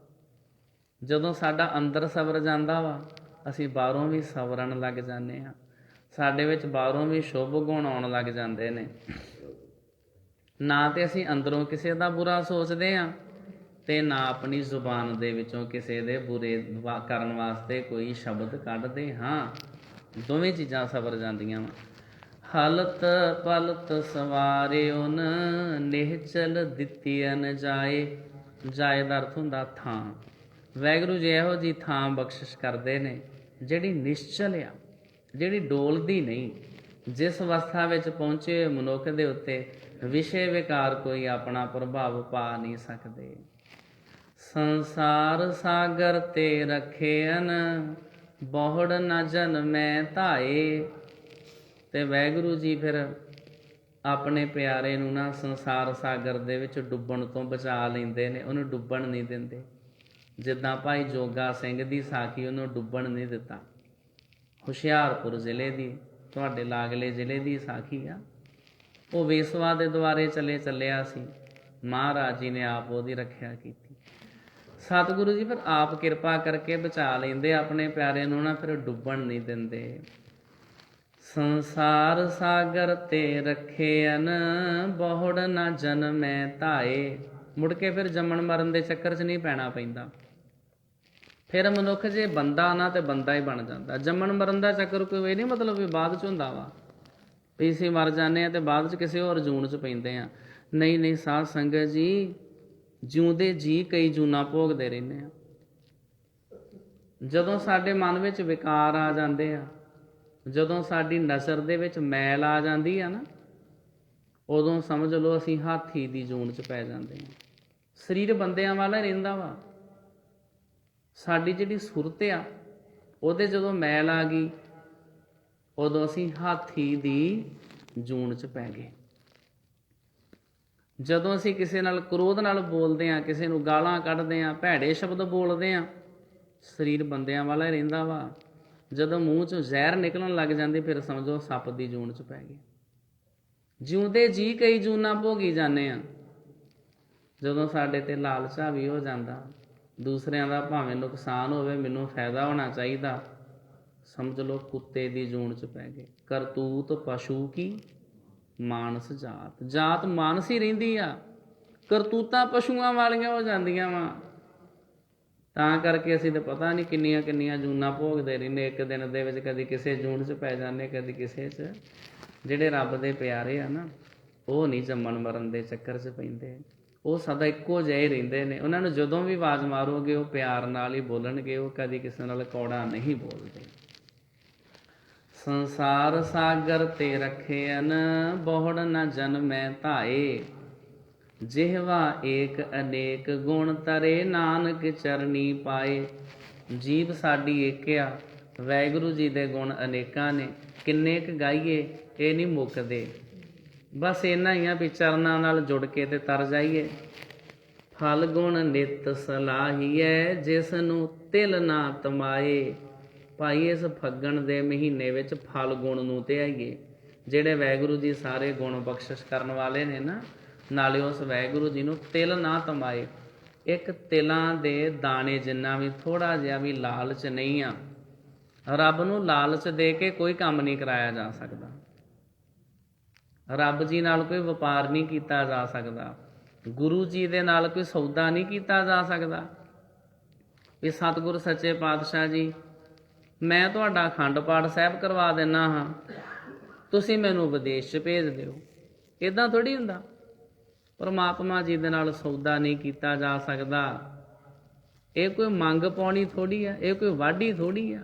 ਜਿੱਦਾਂ ਲੋਕੀ ਪੁਰਾਣੇ ਸਮੇਂ 'ਚ ਕਰਦੇ ਹੁੰਦੇ ਸੀ, ਤੁਸੀਂ ਸਾਡੇ ਨਾਲ ਕਣਕ ਵਢਾ ਦਿਓ, ਅਸੀਂ ਤੁਹਾਡੇ ਨਾਲ ਵਢਾ ਦਾਂਗੇ। ਰੱਬ ਜੀ, ਅਸੀਂ ਤੁਹਾਡਾ ਅਖੰਡ ਪਾਠ ਸਾਹਿਬ ਕਰਾ ਦਾਂਗੇ, ਤੁਸੀਂ ਸਾਡਾ ਕੰਮ ਕਰਵਾ ਦਿਓ। ਅਸੀਂ ਤੁਹਾਡਾ ਲੰਗਰ ਲਵਾ ਦਾਂਗੇ, ਤੁਸੀਂ ਸਾਡਾ ਲੰਗਰ ਲਵਾ ਦਿਓ। ਇੱਦਾਂ ਨਹੀਂ ਹੁੰਦਾ। ਪਰਮਾਤਮਾ ਜੀ ਦਾ ਸ਼ੁਕਰਾਨਾ ਕੀਤਾ ਜਾ ਸਕਦਾ ਵਾ। ਵਾਹਿਗੁਰੂ ਜੀ ਦੇ ਅੱਗੇ ਅਰਦਾਸ ਬੇਨਤੀ ਕੀਤੀ ਜਾ ਸਕਦੀ ਆ।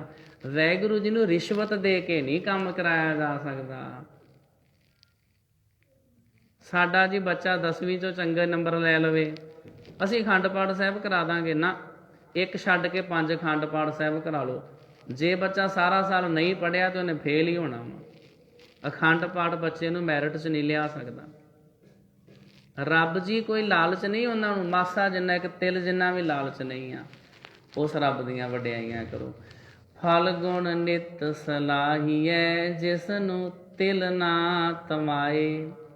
ਤੇ ਸਾਧ ਸੰਗਤ ਜੀ 12 ਮਾਹ ਦਾ ਆਖਰੀ ਸ਼ਬਦ, ਕਿਉਂਕਿ ਅੱਜ 12 ਮਾਹ ਸਮਾਪਤ ਹੋ ਗਿਆ ਵਾ। ਜਿਵੇਂ ਈਸਵੀ ਸੰਨ ਦਾ ਦਸੰਬਰ ਮਹੀਨਾ ਲਾਸਟ ਹੁੰਦਾ ਨਾ, ਇਸੇ ਤਰ੍ਹਾਂ ਇਹ ਮਹੀਨਾ ਲਾਸਟ ਆ। ਅਗਲੇ ਮਹੀਨੇ ਤੋਂ ਨਵਾਂ ਸਾਲ ਸ਼ੁਰੂ ਹੋ ਜਾਏਗਾ, ਚੇਤ ਤੋਂ। ਲਾਸਟ ਸ਼ਬਦ, ਜਿਨ ਜਿਨ ਨਾਮ ਧਿਆਇਆ ਤਿਨ ਕੇ ਕਾਜ ਸਰੇ। ਜਿਹੜੇ ਜਿਹੜੇ ਨਾਮ ਤੇ ਆਉਂਦੇ ਨੇ, ਗੁਰੂ ਦਾ ਉਪਦੇਸ਼ ਸੁਣਦੇ ਨੇ, ਗੁਰੂ ਦੇ ਕਹਿਣੇ ਵਿੱਚ ਚੱਲਦੇ ਨੇ, ਉਹਨਾਂ ਦੇ ਸਾਰੇ ਕਾਰਜ ਸਵਰੀ ਜਾਂਦੇ। ਹਰ ਗੁਰ ਪੂਰਾ ਆਰਾਧਿਆ, ਦਰਗਹਿ ਸੱਚ ਖਰੇ। ਪੂਰੇ ਗੁਰੂ ਸਾਹਿਬ ਦਾ ਆਰਾਧਨ ਕਰਦੇ ਨੇ। ਵਾਹਿਗੁਰੂ ਦੀ ਹਜ਼ੂਰੀ ਵਿੱਚ ਉਹ ਮਨੁੱਖ ਖਰੇ ਹੁੰਦੇ ਨੇ, ਖਰੇ, ਪਿਓਰ, ਸ਼ੁੱਧ, ਖਾਲਸ। ਉਹਨਾਂ ਦੇ ਵਿੱਚ ਕੋਈ ਝੂਠ ਨਹੀਂ ਰਹਿ ਜਾਂਦਾ। ਉਹ ਸੱਚੇ ਰੱਬ ਦੇ ਪਿਆਰੇ। ਸਰਬ ਸੁਖਾਂ ਨਿਧ ਚਰਨ ਹਰ, ਭੋਜਲ ਬਿਖਮ ਤਰੇ। ਸਾਰਿਆਂ ਸੁੱਖਾਂ ਦੇ ਖਜ਼ਾਨੇ ਵਾਹਿਗੁਰੂ ਜੀ ਦੇ ਚਰਨ ਉਹਨਾਂ ਨੂੰ ਪ੍ਰਾਪਤ ਹੋ ਗਏ, ਉਪਦੇਸ਼ ਪ੍ਰਾਪਤ ਹੋ ਗਏ। ਡਰਾਵਣੇ ਸੰਸਾਰ ਸਮੁੰਦਰ ਤੋਂ ਰੱਬ ਦੇ ਪਿਆਰੇ ਤਰ ਜਾਂਦੇ ਨੇ। ਪ੍ਰੇਮ ਭਗਤ ਤਿਨ ਪਾਈਆ, ਵਿਖਿਆ ਨਾਹੀਂ ਜਰੇ। ਪ੍ਰੇਮਾ ਭਗਤੀ ਪ੍ਰਾਪਤ ਹੋ ਗਈ। ਰੱਬ ਦੇ ਪਿਆਰੇ ਪ੍ਰੇਮ ਦੇ ਨਾਲ ਭਗਤੀ ਕਰਦੇ ਆ। ਰੱਬ ਦੇ ਪਿਆਰੇ ਕਾਹਲੀ ਨਹੀਂ ਕਰਦੇ। ਉਹ ਨਾ ਕੋਈ ਵੀ ਪਾਠ ਕਰਦੇ ਉਹਦੀ ਸਪੀਡ ਨਹੀਂ ਬਣਾਉਂਦੇ ਵੀ ਫਟਾਫਟ ਪਈ ਜਪਜੀ ਸਾਹਿਬ ਦਾ ਪਾਠ ਹੁਣ ਛੇਤੀ ਛੇਤੀ 10 ਮਿੰਟਾਂ 'ਚ ਕਰ ਦਈਏ। ਹੌਲੀ ਹੌਲੀ ਆਨੰਦ ਲੈ ਲੈ ਕੇ ਕਰਦੇ ਨੇ ਉਹ ਪਿਆਰ ਨਾਲ। ਕਈ ਵਾਰੀ ਤਾਂ ਬੰਦਿਸ਼ ਹੁੰਦੀ ਵੀ ਸਾਨੂੰ ਪਾਠ ਤੇਜ਼ ਕਰਨਾ ਪੈਂਦਾ। ਕਿਸੇ ਘਰ ਵਾਲੇ ਨੇ ਕਰਵਾਉਣਾ ਹੋਵੇ, ਉਹ ਪੁੱਛਦੇ ਜੀ ਕਿੰਨੇ ਚਿਰ 'ਚ ਹੋਏਗਾ। ਅਸੀਂ ਕਹਿ ਦਿੰਦੇ ਜੀ 1.25 ਤੋਂ ਲੈ ਕੇ 1.5 ਘੰਟੇ 'ਚ ਸੁਖਮਨੀ ਸਾਹਿਬ ਦਾ ਪਾਠ ਹੋ ਜਾਏਗਾ। ਵੈਸੇ ਜੇ ਹੌਲੀ ਹੌਲੀ ਕਰਨਾ ਹੋਵੇ ਨਾ, ਮੈਂ ਉਹ ਵੀ ਕਰਕੇ ਵੇਖਿਆ, 5 ਘੰਟੇ ਲੱਗੇ ਸੀ। ਉਹ 5 ਘੰਟੇ ਪਾਠ ਕੀਤਾ ਹੋਇਆ YouTube ਦੇ ਉੱਤੇ ਮੈਂ ਅਪਲੋਡ ਕੀਤਾ, ਤਾਂ ਉਹਨਾਂ ਦੇ ਵਿੱਚ ਸਹਿਜ ਅਵਸਥਾ ਆ ਜਾਂਦੀ ਆ। ਜਿਹੜੇ ਤੁਸੀਂ ਪਰਸਨਲ ਕੰਮ ਕਰਦੇ ਹੋ, ਗੁਰਬਾਣੀ ਦੇ ਸਹਿਜੇ ਸਹਿਜੇ ਕਰਿਆ ਕਰੋ। ਜਪਜੀ ਸਾਹਿਬ ਦਾ ਪਾਠ ਹੌਲੀ ਹੌਲੀ ਪਿਆਰ ਨਾਲ ਸਮਝ ਕੇ। ਜਦੋਂ ਕੋਈ ਸਮੇਂ ਦੀ ਬੰਦਿਸ਼ ਆ, ਉੱਥੇ ਤੁਹਾਨੂੰ ਇੱਕ ਨਿਸ਼ਚਿਤ ਇੱਕ ਰਫਤਾਰ ਰੱਖਣੀ ਪੈਂਦੀ ਆ।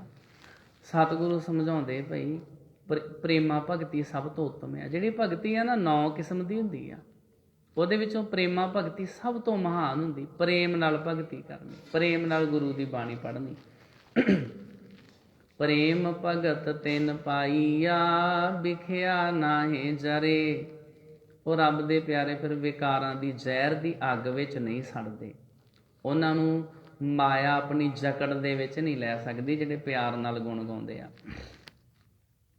ਕੂੜ ਗਏ ਦੁਬਦਾ ਨਸੀ ਪੂਰਨ ਸੱਚ ਪਰੇ। ਰੱਬ ਦੇ ਪਿਆਰਿਆਂ ਦੇ ਵਿੱਚੋਂ ਝੂਠ ਨੱਸ ਜਾਂਦਾ, ਦੁਬਦਾ ਖਤਮ ਹੋ ਜਾਂਦੀ ਆ, ਦੁਚਿੱਤਾਪਨ ਖਤਮ ਹੋ ਜਾਂਦਾ, ਕਨਫਿਊਜ਼ਨ ਖਤਮ ਹੋ ਜਾਂਦੀ। ਮੈਂ ਕੰਮ ਕਰਾਂ ਨਾ ਕਰਾਂ, ਇਸ ਤਰ੍ਹਾਂ ਡੋਲਦੇ ਨਹੀਂ ਰਹਿੰਦੇ। ਉਹ ਗੁਰੂ ਦੇ ਹੁਕਮਾਂ ਅਨੁਸਾਰ ਚੱਲਦੇ ਆ। ਕੂੜ ਗਏ ਦੁਬਦਾ ਨਸੀ ਪੂਰਨ ਸੱਚ ਭਰੇ।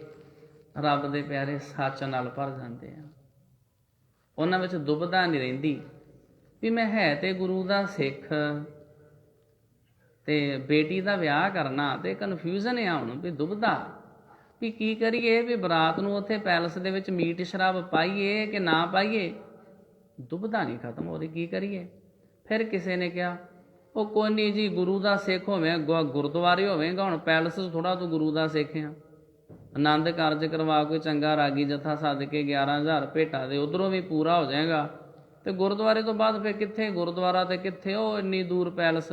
ਉੱਥੇ ਭਾਵੇਂ ਪੈਲਸ ਦੇ ਵਿੱਚ ਪਾਣੀ ਵਾਂਗੂ ਡੁੱਲਦੀ ਫਿਰੇ ਸ਼ਰਾਬ, ਅੰਨ ਪਾਣੀ ਤੇ ਬਹੁਤਾ, ਅੰਨ ਪਾਣੀ ਤੇ ਥੋੜ੍ਹਾ ਖਾਧਾ, ਕੀਤਾ ਬਹੁਤ ਖਰਾਬ। ਜਿਸ ਭੱਠੀ ਤੇ ਮੀਟ ਸੀ ਬਣਿਆ, ਉਸੇ ਤੇ ਪ੍ਰਸ਼ਾਦ। ਕਈ ਲੋਕੀ ਸਾਨੂੰ ਕਹਿ ਦਿੰਦੇ ਜੀ ਉਹਨਾਂ ਜੀ, ਅਸੀਂ ਕਹਿੰਦੇ ਵੀ ਕੜਾਹ ਪ੍ਰਸ਼ਾਦ ਗੁਰਦੁਆਰੇ ਬਣਵਾ ਕੇ ਲੈ ਜਾਓ। ਉਹ ਨਹੀਂ ਜੀ, ਸਾਡੇ ਹਲਵਾਈ ਲੱਗੇ, ਤੁਸੀਂ ਉੱਥੇ ਬਣਾ ਲਿਓ। ਉਸ ਸਮੇਂ ਦੀ ਕਵਿਤਾ ਲਿਖੀ ਕਿਸੇ ਗੁਰਮੁਖ ਨੇ, ਕਾਫੀ ਲੰਬੀ ਕਵਿਤਾ ਹੈ। ਦੁਬਦਾ ਕੀ ਕਰੀਏ ਹੁਣ। ਫਿਰ ਲੋਕੀ ਨਾਰਾਜ਼ ਹੋ ਜਾਣਗੇ, ਗੁਰੂ ਸਾਹਿਬ ਜੀ ਨੂੰ ਵੀ ਨਹੀਂ ਨਾਰਾਜ਼ ਕਰਨਾ। ਦੋਵੇਂ ਪਾਸੇ ਰੱਖ ਲੈਂਦੇ ਆ। ਅਖੰਡ ਪਾਠ ਸਾਹਿਬ ਵੀ ਕਰਵਾ ਦਿੰਦੇ ਆ, ਮੀਟ ਸ਼ਰਾਬ ਵੀ ਪੂਰਾ ਚੱਲੇਗਾ, ਕਿਸੇ ਚੀਜ਼ ਦੀ ਕਮੀ ਨਹੀਂ ਰਹਿਣ ਦੇਣੀ। ਇੱਦਾਂ ਥੋੜ੍ਹੀ ਮਹਾਰਾਜ ਜੀ ਨੇ ਖੁਸ਼ ਹੋਣਾ। ਰੱਬ ਦੇ ਪਿਆਰਿਆਂ ਦੀ ਦੁਬਦਾ ਖਤਮ ਹੋ ਜਾਂਦੀ ਆ। ਰੱਬ ਦੇ ਪਿਆਰੇ ਉਹ ਕੰਮ ਕਰਦੇ ਆ ਜਿਹੜੇ ਗੁਰੂ ਸਾਹਿਬ ਜੀ ਨੂੰ ਭਾਉਂਦੇ ਹੋਣ। ਜਿਨ੍ਹਾਂ ਕੰਮਾਂ ਤੋਂ ਗੁਰੂ ਸਾਹਿਬ ਮਨਾ ਕਰਨ, ਰੱਬ ਦੇ ਪਿਆਰੇ ਉਹ ਨਹੀਂ ਕਰਦੇ। ਲੋਕੀ ਜਿਹੜਾ ਨਾਰਾਜ਼ ਹੁੰਦਾ ਹੋਵੇ। ਕੂੜ ਗਏ ਦੁਬਦਾ ਨਸੀ ਪੂਰਨ ਸੱਚ ਭਰੇ। ਉਹ ਰੱਬ ਦੇ ਪਿਆਰਿਆਂ ਦੀ ਦੁਬਦਾ ਖਤਮ ਹੋ ਜਾਂਦੀ, ਉਹ ਸੱਚ ਨਾਲ ਭਰ ਜਾਂਦੇ ਨੇ। ਪਾਰ ਬ੍ਰਹਮ ਪ੍ਰਭ ਸੇਵ ਦੇ ਮਨ ਅੰਦਰ ਏਕ ਧਰੇ। ਉਹ ਪਾਰਾਵਾਰ ਤੋਂ ਰਹਿਤ ਅਕਾਲ ਪੁਰਖ ਵਾਹਿਗੁਰੂ ਦੀ ਸੇਵਾ ਕਰਦੇ ਨੇ। ਉਹਨਾਂ ਦਾ ਮਨ ਦੇ ਵਿੱਚ ਇੱਕ ਪਰਮਾਤਮਾ ਜੀ ਵਸਦੇ ਨੇ। ਮਾਹ ਦਿਵਸ ਮੂਰਤ ਭਲੇ ਜਿਸ ਕੋ ਨਦਰ ਕਰੇ। ਜਿਹਦੇ ਉੱਤੇ ਵਾਹਿਗੁਰੂ ਦੀ ਕਿਰਪਾ ਹੈ, ਉਹਦੇ ਵਾਸਤੇ ਸਾਰੇ ਮਹੀਨੇ ਚੰਗੇ ਨੇ, ਸਾਰੇ ਦਿਨ ਚੰਗੇ ਨੇ। ਲਾਸਟ ਨਿਚੋੜ ਗੁਰੂ ਸਾਹਿਬ ਨੇ ਇਹ ਕੱਢਿਆ। ਰੱਬ ਦੇ ਪਿਆਰੇ ਕਿਸੇ ਵਾਰ ਦਾ ਭਰਮ ਨਹੀਂ ਕਰਦੇ ਵੀ ਅੱਜ ਵੀਰਵਾਰ ਆ, ਅੱਜ ਮੰਗਲਵਾਰ ਆ, ਅੱਜ ਸਿਰ ਨਹਾਈਏ ਕਿ ਨਾ ਨਹਾਈਏ, ਅੱਜ ਤੇ ਸ਼ਨੀਵਾਰ ਆ, ਅੱਜ ਲੋਹਾ ਖਰੀਦੀਏ ਕਿ ਬੁੱਧਵਾਰ ਖਰੀਦਾਂਗੇ। ਕਿਸੇ ਤਰ੍ਹਾਂ ਦੀ ਕੋਈ ਵਾਰ ਦੀ ਵਿਚਾਰ ਨਹੀਂ। ਅੱਜ ਕੱਲ੍ਹ ਵੈਸੇ ਲੋਕੀ ਨਿਕਲ ਹੀ ਗਏ ਲਗਭਗ ਵਾਰਾਂ ਦੇ ਭਰਮਾਂ ਦੇ ਵਿੱਚੋਂ। ਫਿਰ ਅਗਲਾ ਸ਼ਬਦ ਆਇਆ ਮਹੂਰਤ। ਰੱਬ ਦੇ ਪਿਆਰੇ ਮਹੂਰਤ ਨਹੀਂ ਜੇ ਕਢਵਾਉਂਦੇ ਵੀ ਮਹੂਰਤ ਕਿਹੜਾ ਕਢਵਾਈਏ। ਕਿਸੇ ਪੰਡਤ ਨੂੰ, ਕਿਸੇ ਸਿਆਣੇ ਨੂੰ ਨਹੀਂ ਪੁੱਛਦੇ। ਉਹ ਕਹਿੰਦੇ ਸਾਰੇ ਦਿਨ ਚੰਗੇ ਆ, ਸਾਰੇ ਸਮੇਂ ਚੰਗੇ ਆ। ਰੱਬ ਦਾ ਨਾਮ ਲੈ ਕੇ ਜਿਹੜਾ ਕੰਮ ਜਦੋਂ ਮਰਜ਼ੀ ਕਰ ਲਓ। ਮਾਹ ਮਹੀਨੇ ਦਿਵਸ ਦਿਨ ਮਹੂਰਤ ਸਮੇਂ ਭਲੇ ਜਿਸ ਕੋ ਨਦਰ ਕਰੇ। ਜਿਹਦੇ ਉੱਤੇ ਵਾਹਿਗੁਰੂ ਦੀ ਕਿਰਪਾ ਹੋਵੇ, ਉਹਦੇ ਵਾਸਤੇ ਸਾਰੇ ਦਿਨ ਚੰਗੇ ਨੇ। ਨਾਨਕ ਮੰਗੈ ਦਰਸ਼ਦਾਨ ਕਿਰਪਾ ਕਰੋ ਹਰੇ। ਨਾਨਕ ਮੰਗੈ ਦਰਸ਼ਦਾਨ ਕਿਰਪਾ ਕਰੋ ਹਰੇ। ਵਾਹਿਗੁਰੂ ਜੀ ਸਾਡੇ 'ਤੇ ਕਿਰਪਾ ਕਰੋ, ਸਾਨੂੰ ਆਪਣੇ ਦਰਸ਼ਨ ਬਖਸ਼ਿਸ਼ ਕਰੋ। ਸਾਰੇ ਸੰਸਾਰ ਦੇ ਵਿੱਚ ਤੁਹਾਡੇ ਵਸਣ ਵਾਲੇ ਵਾਹਿਗੁਰੂ ਜੀ ਸਾਨੂੰ ਦਰਸ਼ਨ ਹੋਣ, ਸਾਨੂੰ ਆਪਣੇ ਅੰਗ ਸੰਗ ਆਪ ਜੀ ਦਿਖਾਈ ਦੇਵੋ। ਇਹ ਸਾਧ ਸੰਗਤ ਜੀ ਇਸ ਪਾਵਨ ਸ਼ਬਦ ਦੀਆਂ ਵਿਚਾਰਾਂ ਹਨ। ਅੰਮ੍ਰਿਤ ਬਾਣੀ ਦੀ ਵਿਚਾਰ ਕਰਦਿਆਂ ਹੋਈਆਂ ਭੁੱਲਾਂ ਗਲਤੀਆਂ ਦੀ ਮੁਆਫੀ।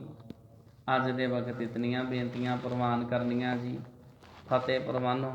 ਵਾਹਿਗੁਰੂ ਜੀ ਕਾ ਖਾਲਸਾ, ਵਾਹਿਗੁਰੂ ਜੀ ਕੀ ਫਤਿਹ। ਰਾਮ ਕਲੀ ਮਹੱਲਾ ਤੀਜਾ। ਆਨੰਦ ਇੱਕ ਓੰਕਾਰ ਸਤਿਗੁਰ ਪ੍ਰਸਾਦ।